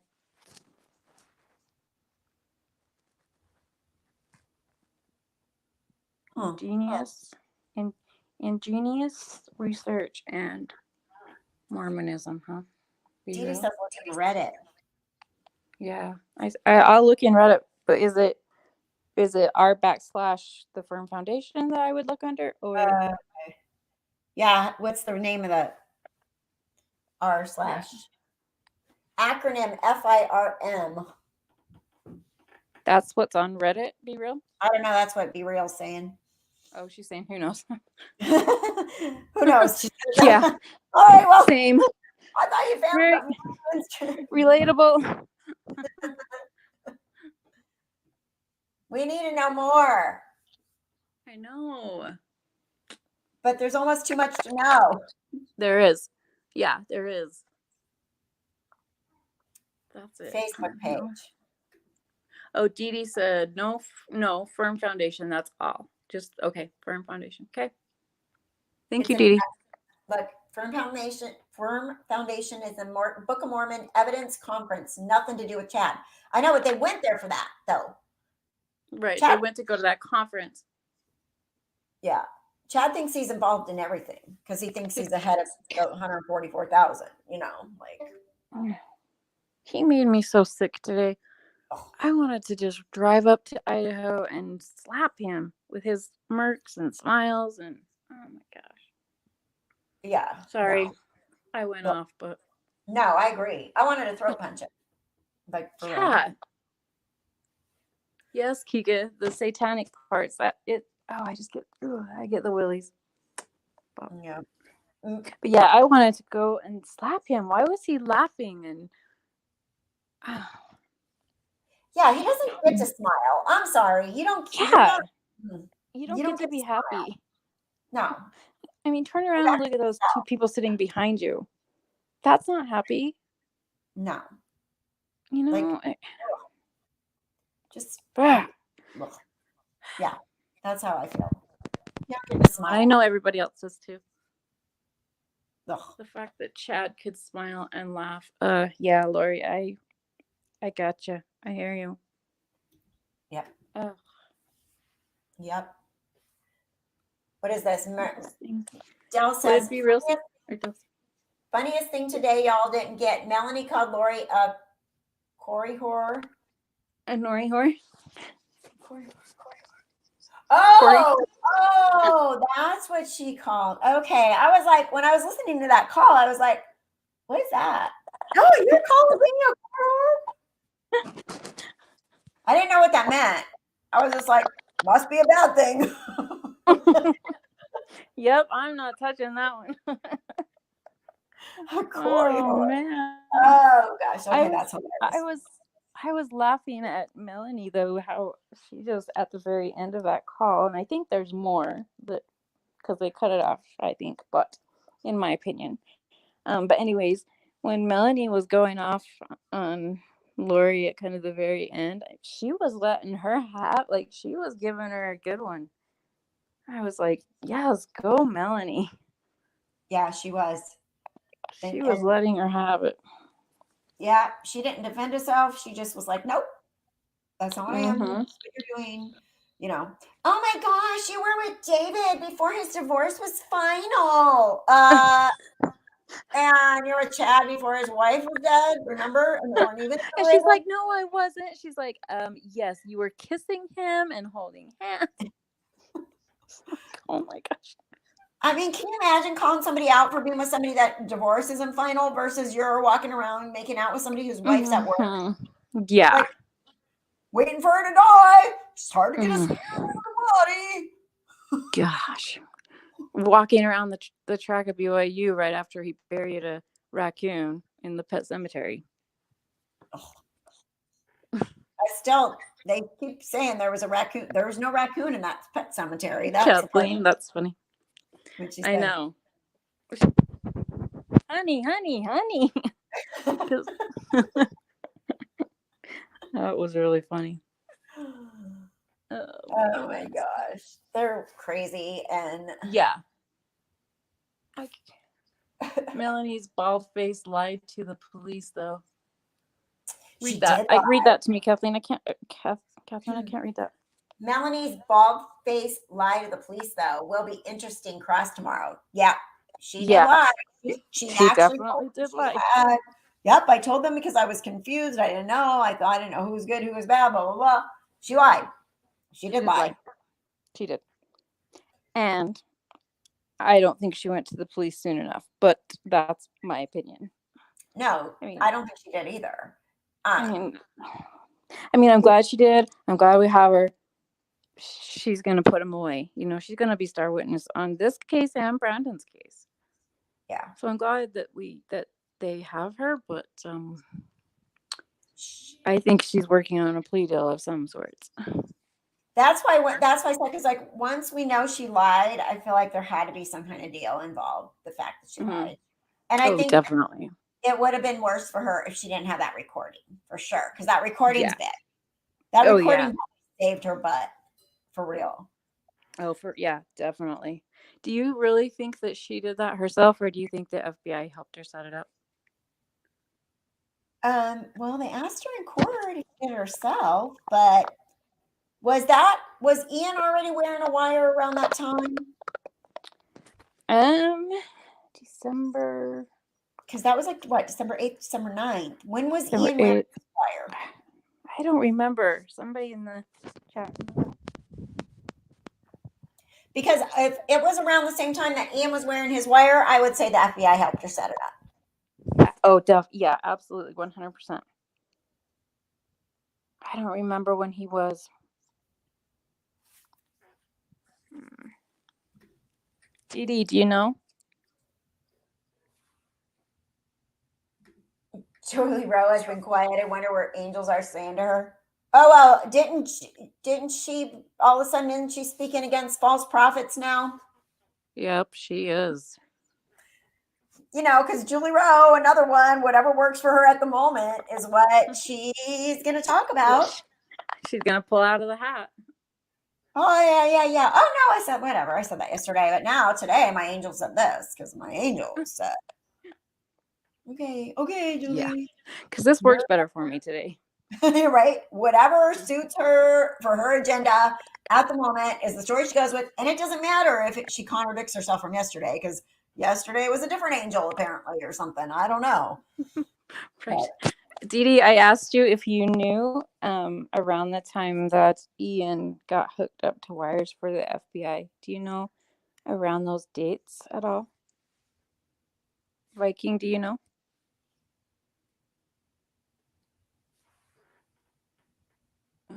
Yeah. We'll have to look back and see when Ian was wired. What were the dates Ian was wired? Because I feel like they probably Okay, were. Dee, thanks. What? Oh, she just said she doesn't know. Jessica, you think that it was mid-December? It's close. If it was, then they were. But yeah, I think that would depend on if she did that herself. She was just so calm. I don't know. I don't know. Of course, she's a calm person, but yeah. But maybe right after they got married. Yeah, I think it was right after they got married. Well, not right after, but so yeah, but that December would be probably later, a little more than a week later, was when Melanie Gibb was recording that call. Yeah, December 8th. And Ian, what do they call him? Ian should have pulled a Owski.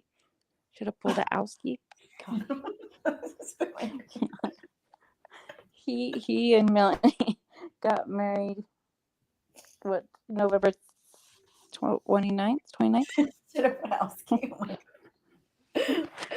Oh What are they saying? Sorry, that's the first I heard that, but that's so hilarious. Oh, that's the first time you've heard that? Yes. Oh, yeah. Ian should have pulled the outski. You should have. Baby's on its way now. So That's right. She's probably getting ready any day to welcome that little bundle of that's right. joy. She has to be. Oh my gosh, that's hilarious. That's funny. Yeah, then the zombie email. Oh, everything was so crazy around that time. When did the zombie email happen, Kathy? Do you remember? I have I have so many papers, you guys, because I'm old and I still print things out. But when was that zombie email? Yes, Kathleen, I agree. She's gonna have a wife in jail. That will be fun. The FBI set up the wire, but Melanie went to the FBI to turn in Lori. I thought that was what's Brandon's ex-wife's name? Gosh, Natalie. Wasn't that Natalie Renee? Yeah, because I just read that letter from Natalie on my satanic whatever one.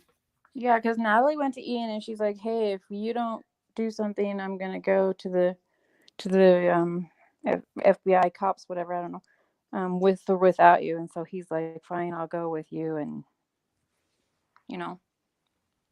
welcome, Karen. Welcome, Karen. Thanks for joining. Appreciate it. Jessica, I don't know, but it's not soon enough. Gosh dang. That girl. Maybe, I don't know. What do you think they're waiting for? The baby? Maybe. Did Marilyn leave? Because Marilyn was always saying that, Melanie Pulowski needed to be locked up too. Should have pulled Owski. What? Oh my goodness, Katrina, are you kidding me? Where'd that come from? I've heard that.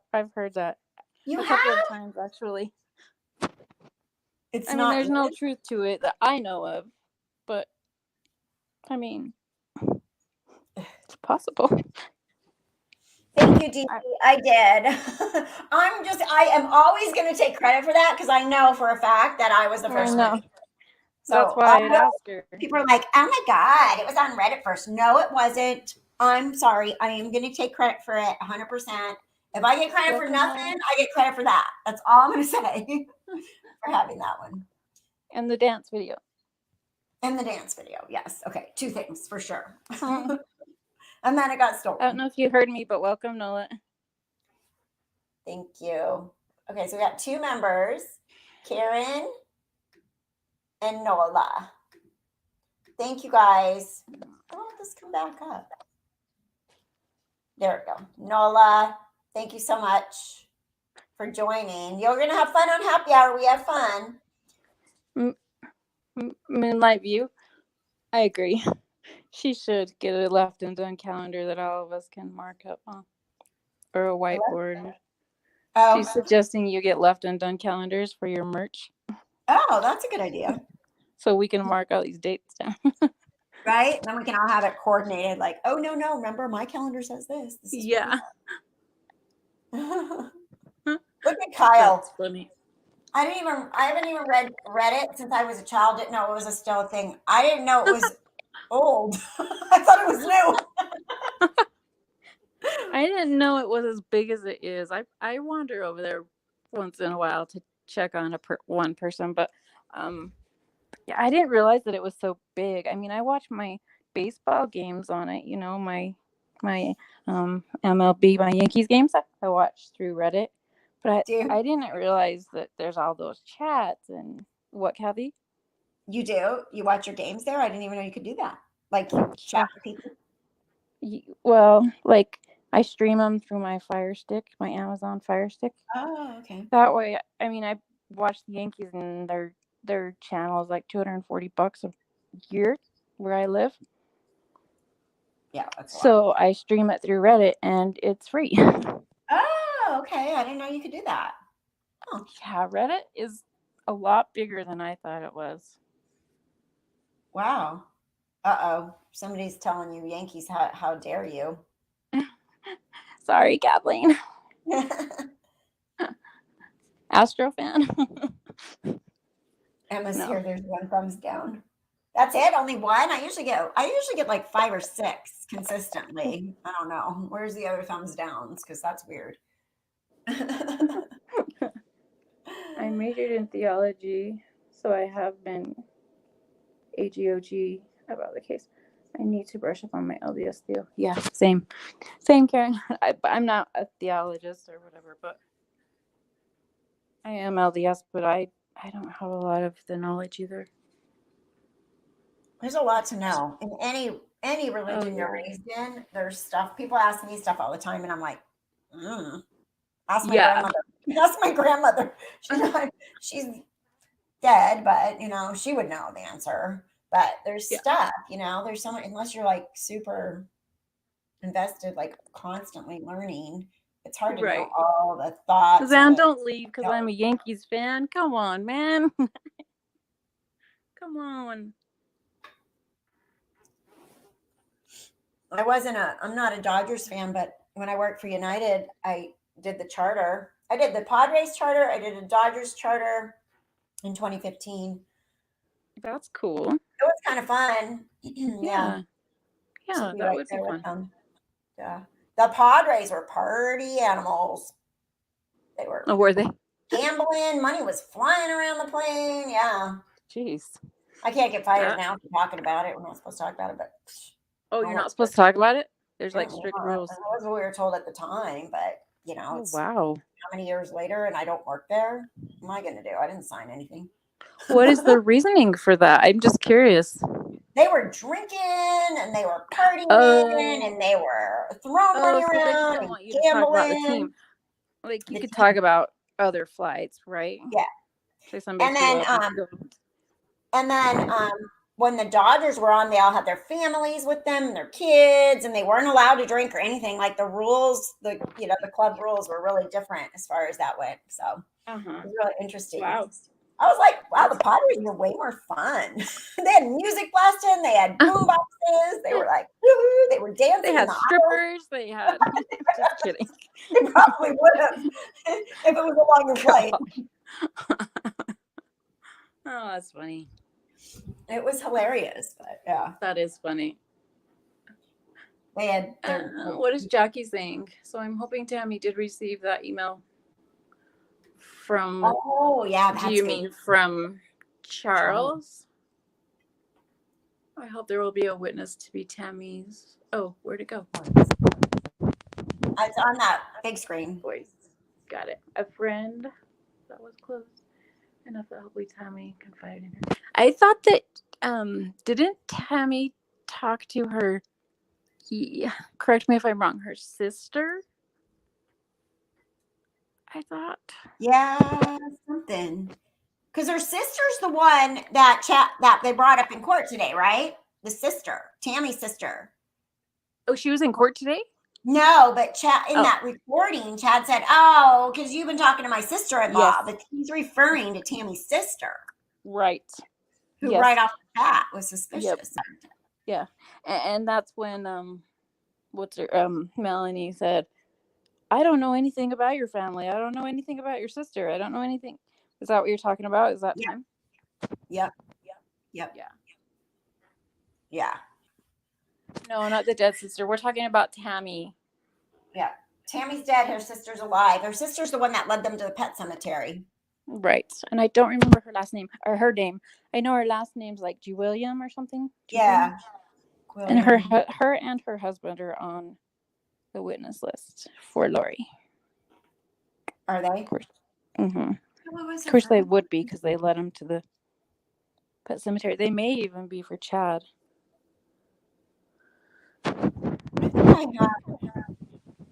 That's the only one that I know that mentioned, maybe a little something going on between Lori and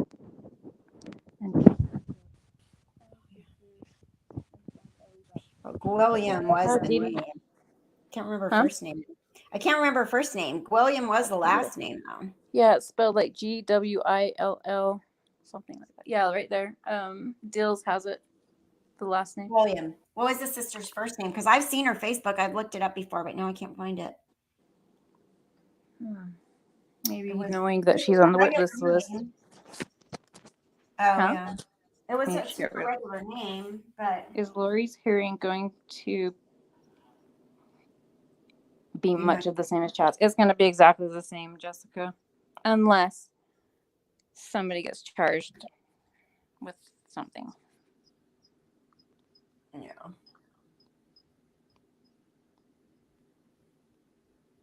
Yeah, Chad. how convenient, huh, Renee?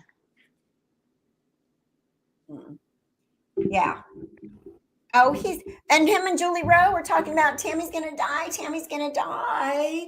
Oh, yeah. And then and then Hang Pop's Blondie, and bye Julie Rowe. But yeah. Oh, hi. Yeah.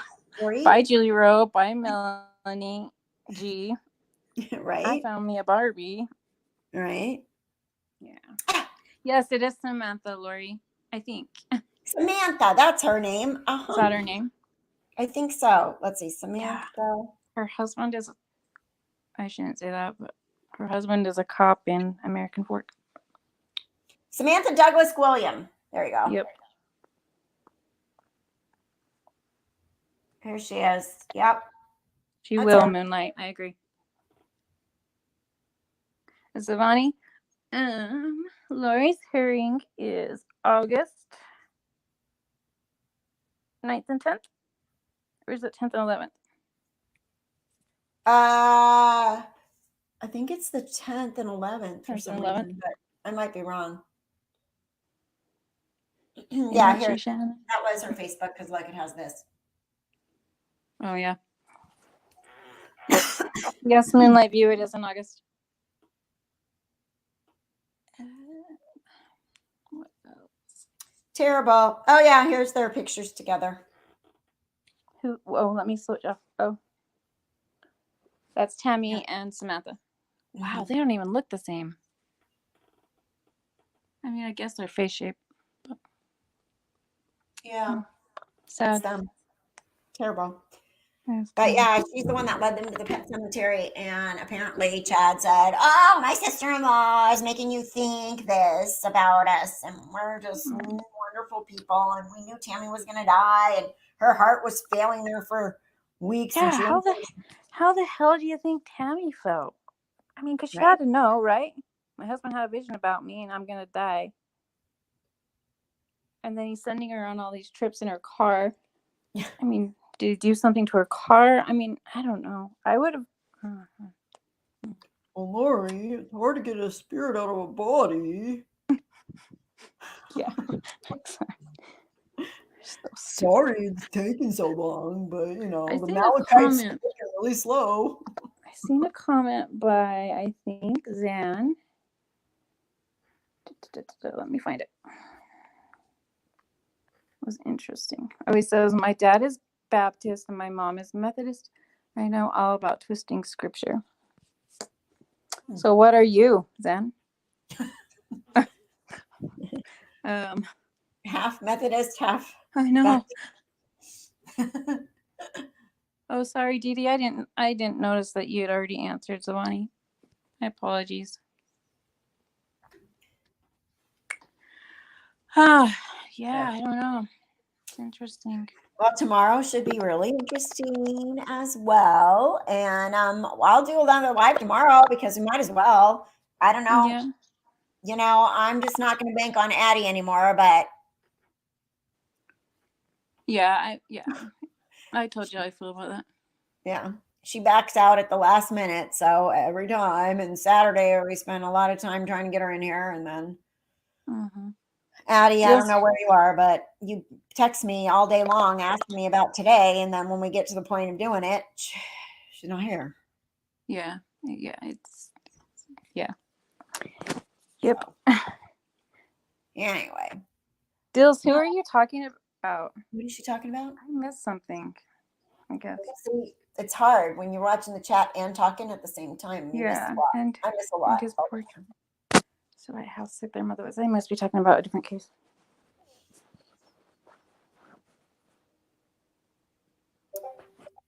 All right. Did anybody see Chad's raccoon? Oh, look it. Addie's messaging me now. Are you still live? Of course she is. Thank you, Wild Angels. Should I give her 2 seconds to come in or not? Yeah. So we're giving her 10 minutes. If she's not, she's cut off when you're not talking. You're blocking her. Look, she just posted. Wait, what the heck?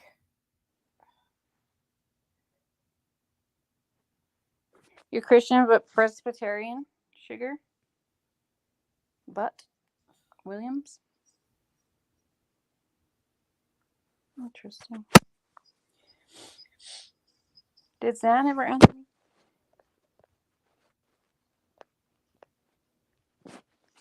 I mean, how many times have we given her the link? Come on, Addie. Either come in or don't. I get impatient with this stuff. Yeah.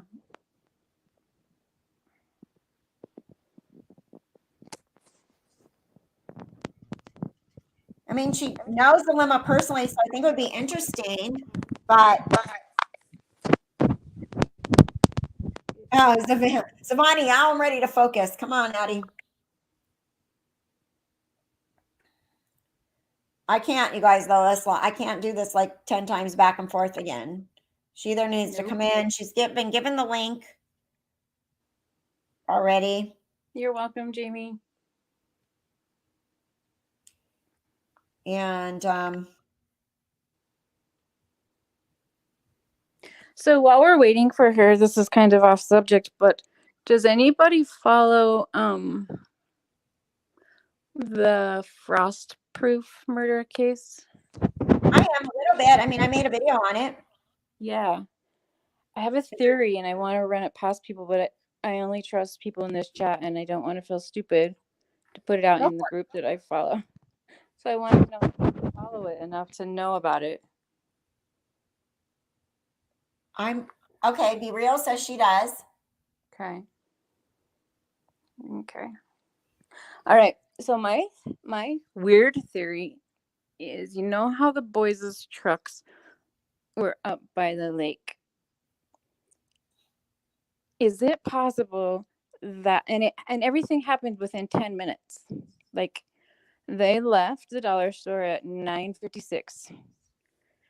Brandon was calling his dad after he was shot at 10:06. Let's see. 9:56.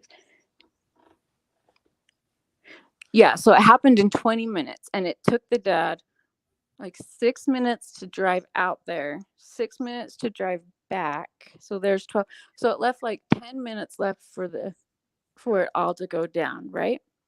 Mm-hmm. So my theory that I've came up with is, what if the shooters, the 3 people, had already murdered Brandon and I can't remember the other guy's name. Kevin. Sorry. Yes, Kevin and Brandon. Then they drove down to the dollar store, and then that's when they found Damien, and he told them that he was going to the lake fishing with these guys. They knew that he would find them dead. So then what if they drove up after him and shot him? Is that possible? Because somewhere the 10 minutes just isn't adding up for me. But Brandon called his dad. Right. That's the only thing. Huh.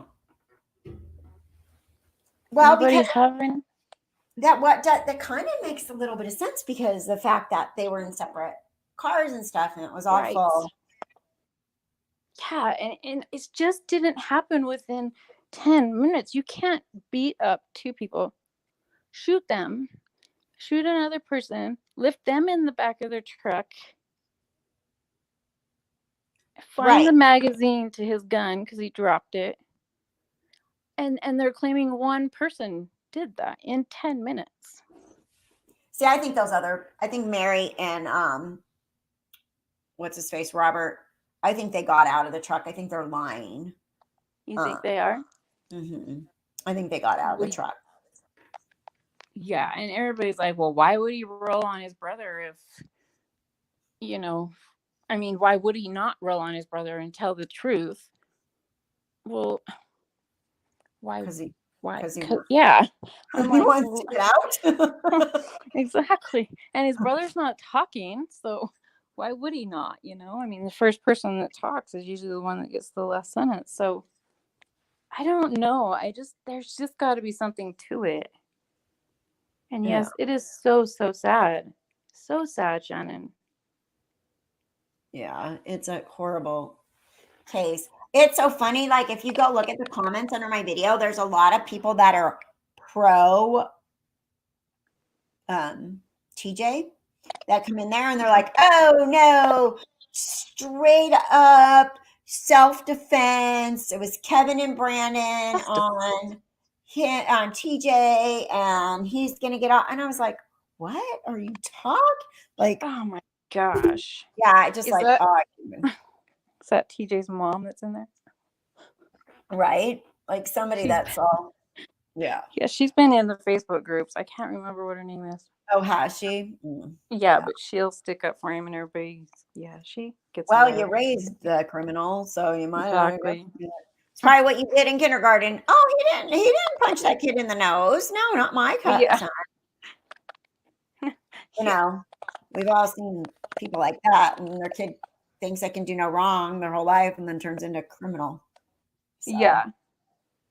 Not accountable. So Zan, what do you think of that theory?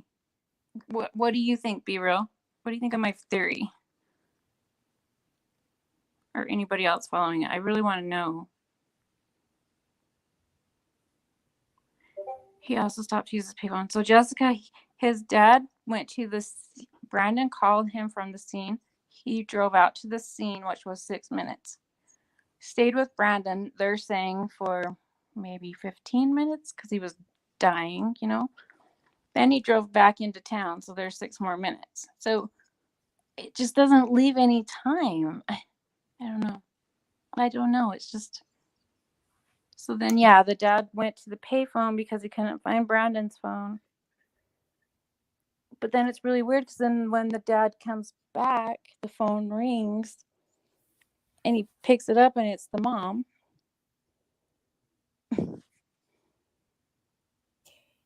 Yeah. There is a time issue there for sure. Yeah, it's the weirdest thing. It's driving me crazy. I know. I agree, Gary. I agree with that. Who nowadays forgets their phone? Yes, he was in a hurry. Yes, he wanted to get up the mountain. I get that. But he was on the phone with his son. I know you think you would keep the phone in your hand and just go, but exactly. But he's an older man, and I can tell you right now, a lot of people I know that age, they just like don't take their phones when they go places. Yeah. Like, why? Yeah, that's true. And I don't want anybody thinking I'm blaming the dad because I think he's 100% innocent. Yeah. It's just weird. Like, it's just weird. And then he gets back up to the scene and the phone rings and he finds it. I don't know. There's just some weird things. Yeah, it's a really crazy case for sure. Sounds probable. The short amount of time. Leave open which question. Yeah, Be Real. I just don't. Gosh. Yeah, I don't know. But right, Zan, they're not. I get that. Oh, the dad never found the phone, Shannon? Because I heard that he did. Somebody did, and it was the mom when they picked up. What is Be Real saying? Okay, the 3 all had different stories. Yes. So the other 2 didn't have a part. Maybe they could have cooperated, but they didn't at first. Hoping the other might admit it. I don't know. Yeah, that's very true. Be Real. They're kind of waiting for each other to roll on each other, kind of thing. That's a good point too, Kelly. The dad may have just had a landline. Oh, that's true. Yeah, we don't know that. We don't know that it was a cell phone. That's a good point. I mean, the dad was what? I don't He's even older remember than his age. me. He looks Yeah. old. I mean, he might not be. He might just look older than me. I don't know. But Yeah. I mean, Hey, I Shan. know that people my age sometimes are just, they still have their landline and they don't always take their phone everywhere they go. Oh, I left it on the charger. I mean, it's not like my kids who that thing is glued to them. I was in the store the other day and I was like, oh, my phone's at home. You know what I mean? Like, so I don't know. Yeah. I don't know either. Yeah, that'll be interesting to figure out all the logistics of that. And it would be interesting to know. He said that the dad couldn't have found it because it took them a while to find it. Okay. I can go with that because I haven't seen anything in concrete evidence. Yes, that's exactly right. Wild Angels. That would be a name that I'm familiar with in the Facebook groups. Is that the mom? Yeah. I just don't want to blur it. I don't, So Zan says, and if he had a landline and a cell, he might not have thought to grab his cell. It's true. I mean, I don't know what I would do, in that situation. And I'm sure the dad did the best that he could. Like I say, 100% he's not guilty of anything. Right. But it's just, I don't know. Some things are just weird. The time thing is driving me crazy.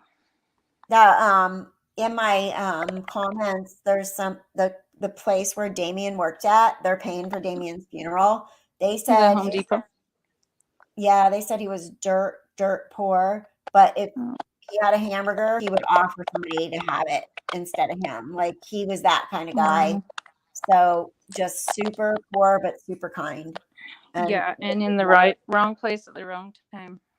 Yep. And they said absolutely, because I said they probably were fishing for food, and they said absolutely they fish for food. It's not like they're just just out there hanging out. I mean, it's probably fun for them too, but I mean, there's a reason they're doing it. Right. Exactly. Such a sad case. Good question though. Like their whole family got arrested and they lived in a compound, didn't even have plumbing. Terrible. Yeah. I mean, that's crazy, but yeah. I mean, I can't imagine that, but I mean, people do. Right. Gary, you don't have a cell phone? Who doesn't have a cell phone? Somebody. I don't know. Gary said those damn cell phones. So I just asked him, no, you don't have one then. My dad went to New York City on vacation to watch the Yankees, and he forgot his cell phone at home. So I mean, I get it, that it happens. It's just not as important to them. Oh my gosh. As it is to us. Right. I know. I've said, like, for years I've been saying this to my mom. Like, she'll go somewhere with me and I'm like, well, where's your phone? Oh, I don't know. I left it at home. Why? Yeah. That's the whole point of it. You take it with you. It's a cell phone. Yeah. Exactly. Well, what if I need to call you? Then where? Yeah. My kids will be like out at the store, my son and his fiance, and she'll forget her cell phone here by accident. And they're at the store and they're panicking because they think they lost it in the store because they always have it with them. And they're calling it. And I'm like, hello, it's here. Oh my gosh. You're like, dumbass, it's home. We thought we lost it. We were running all over Walmart looking for it. I'm like, nope, it's right here. You're lucky I answered it. So Marielle, I agree. Huh? Gary says he uses payphones. Oh gosh. I haven't seen one of those for years. My kids would be like, what is a payphone? I know. I used to drive me crazy because I would always have to have change because I'd have to stop and call, home on a cell phone, on a payphone. And it's those cell phones picking them up now with COVID, like, and putting your mouth where somebody else's mouth just was and stuff. Like, how did we not have crazy? Marielle, you don't have a cell phone either? Marielle, I don't know if I'm saying that correct. And I agree with you on your fish comment. Any fish.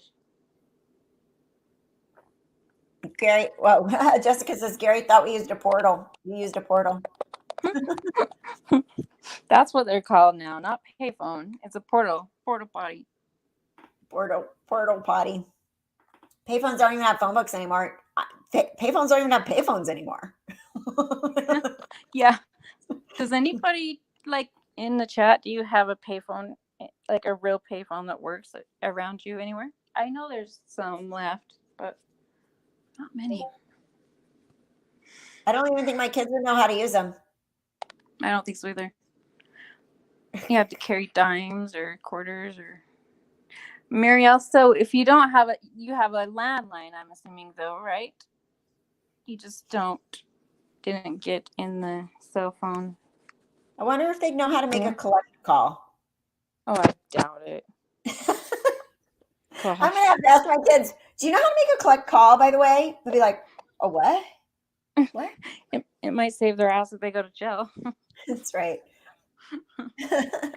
I had what does that say? I had a 5mm home in old nap and lost everything. But it's okay to be poor. It is okay to be poor. I hear you on that. It's okay. So you lost it. Oh, where did that go? Hold on just a minute, Wild Angels. So where'd that comment go?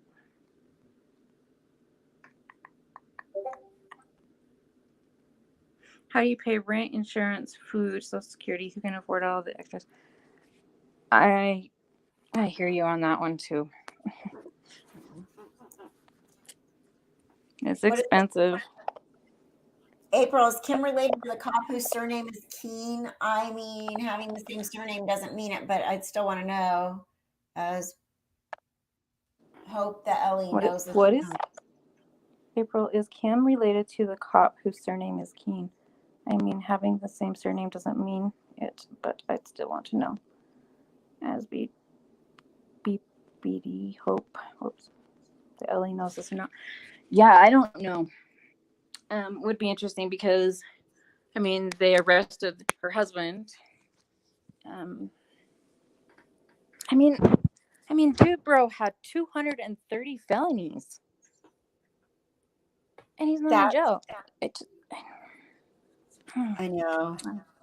That's crazy. So yeah, Wild Angels. I don't know the answer to that question. I'm sorry. Yeah. That's crazy. Use a credit card. Yeah. What is Savani saying? She goes, ugh. I don't know. Now Addie said something who's emotional. I don't know what's going on in the Discord, but I'm just like, I'm over it now. Like, we were here, we've been here. She's had the link. I can't. We've been here 4 hours. Right. Exactly. Oh, well, 3:45.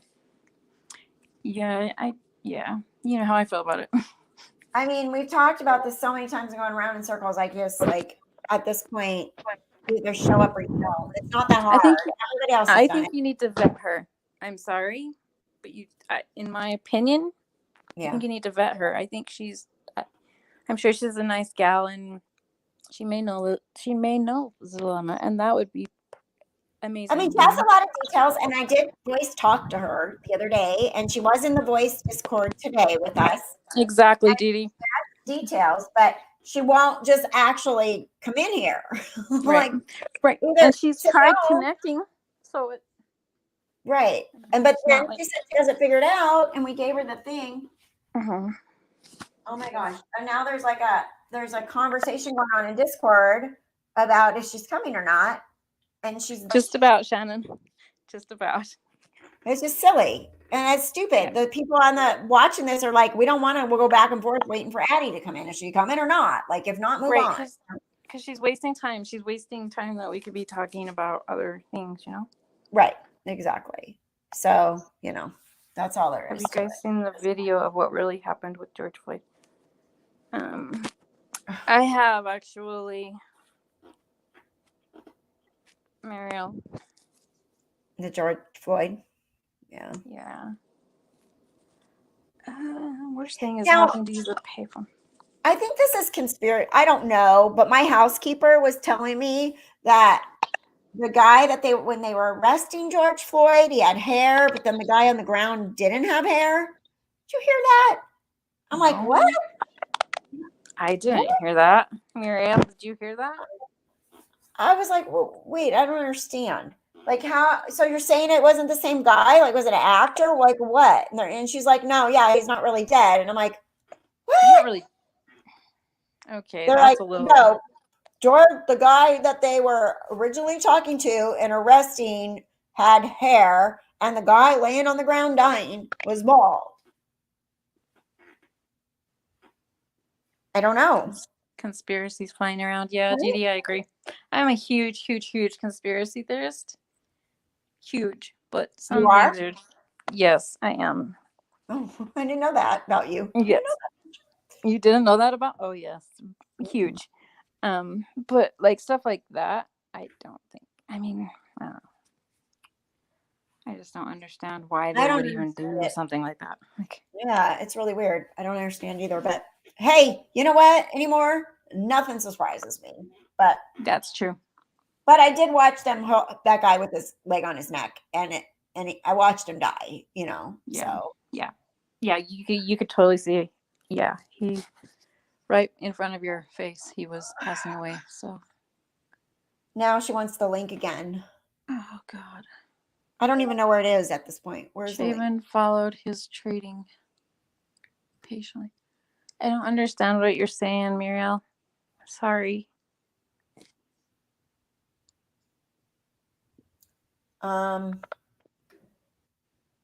Wait. Just you heard that too about George Floyd?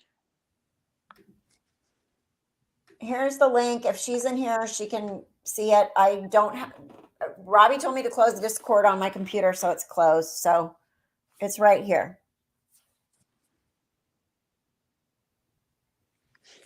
I mean, if you want to copy it and put it in Discord, be real. That's fine. But I'm giving her literally like 2 minutes because I caught up on Married at First Sight Australia. So now I'm watching Married at First Sight this season US. But that was some crazy stuff. That's my bedtime show. That's my bedtime show. What was it called again? Married at First Sight Australia. It's on Lifetime. Season 7. It's really drama. It's good. But, you know, it's reality. Like they don't know each other. Have you seen any of the Married at First Sight people shows? So I've seen them when they were like in America, but I mean a while ago, you know, when they first barely came out, I watched them a lot, but yeah, the Australia one I actually like better. I like the way they do the show, the way they do the couples. But they that one couple, I guess they cheated already with each other. One couple cheated with another, like, oh God, that's not gonna work out too well. Right? You went on this show because you couldn't find the love of your life on your own. So then you went on this show, and that's not a very good start. Right. And then you're cheating on each other already. I'm playing with the colors. Shannon, is it Shark Week? Is it? I don't know. She's saying that she watches Shark Feast. Feist. I feel like they were taping his legs. Well, let's see. Addie, I'm going to count down here. You got 3 minutes. It is awful, Roxana. It is just, there's just no words. I cried and cried and cried today about little JJ. Of course, I'm a person that thought they were alive, you know, so. Did you? Huh? You had hope. Oh, yeah, I did. I had hope. I always said I have hope until I don't. And right. So, yeah, I still struggle. I know, it's awful. So, yeah, it was really hard, Roxana, today. Did you think it was? Who, me?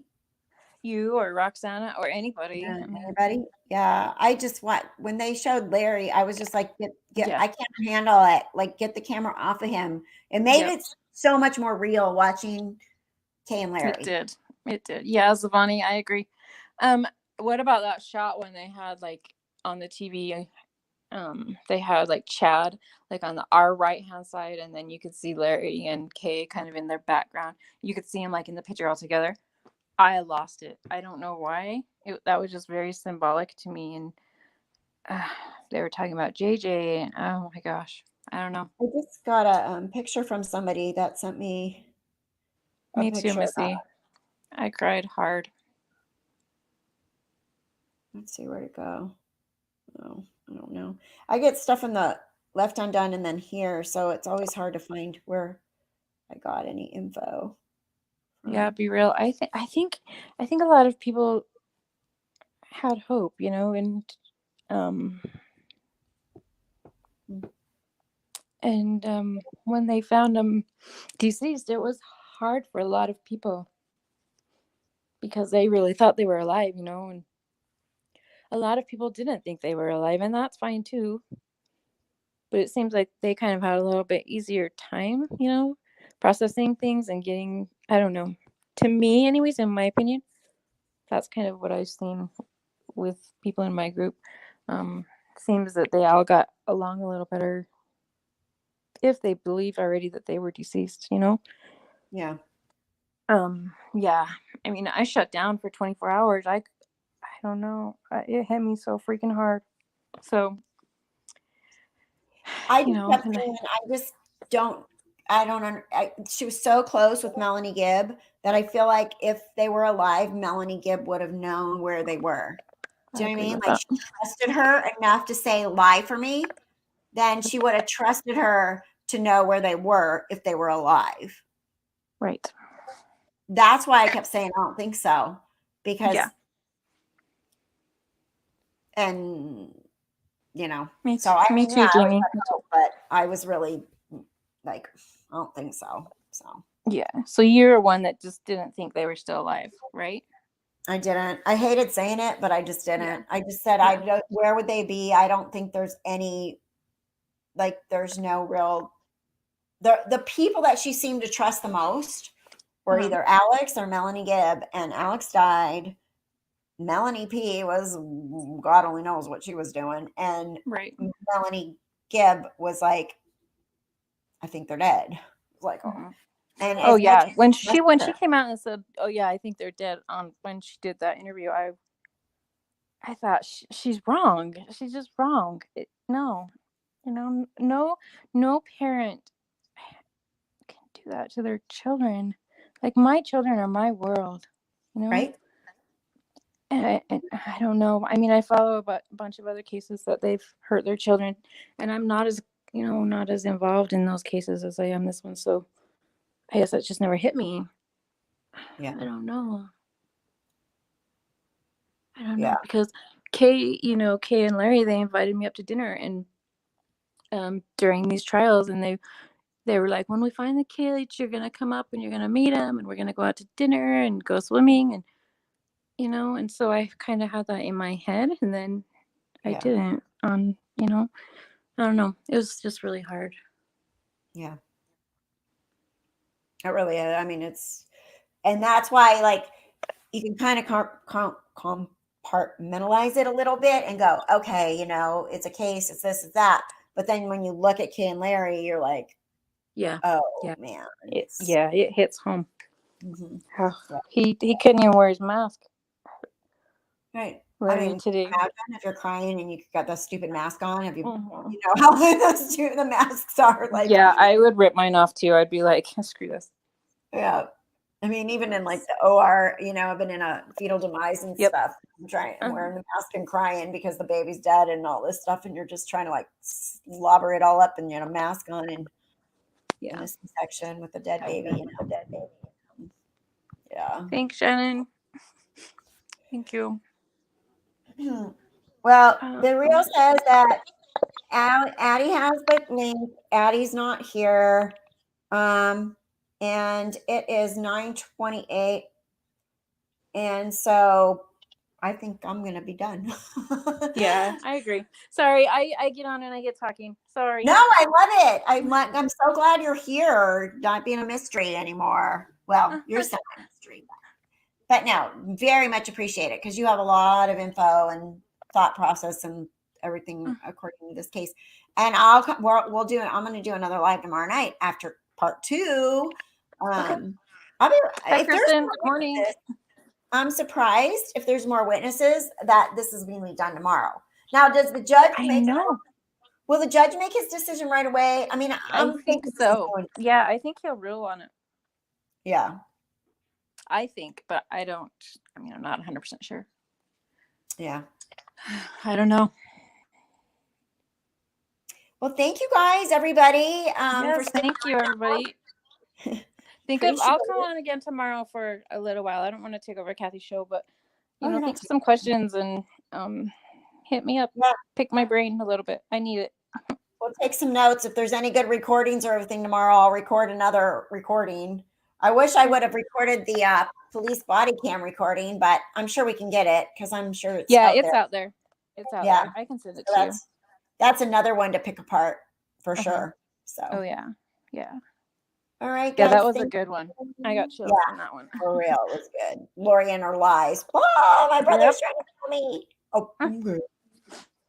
Yeah. Yep. Okay, guys. All right. Thank you. Good night, everybody. Thank you, April. Okay. Thank you, Kathy. All right. Take care. I'll see you tomorrow. Okay. Bye. Bye, everybody.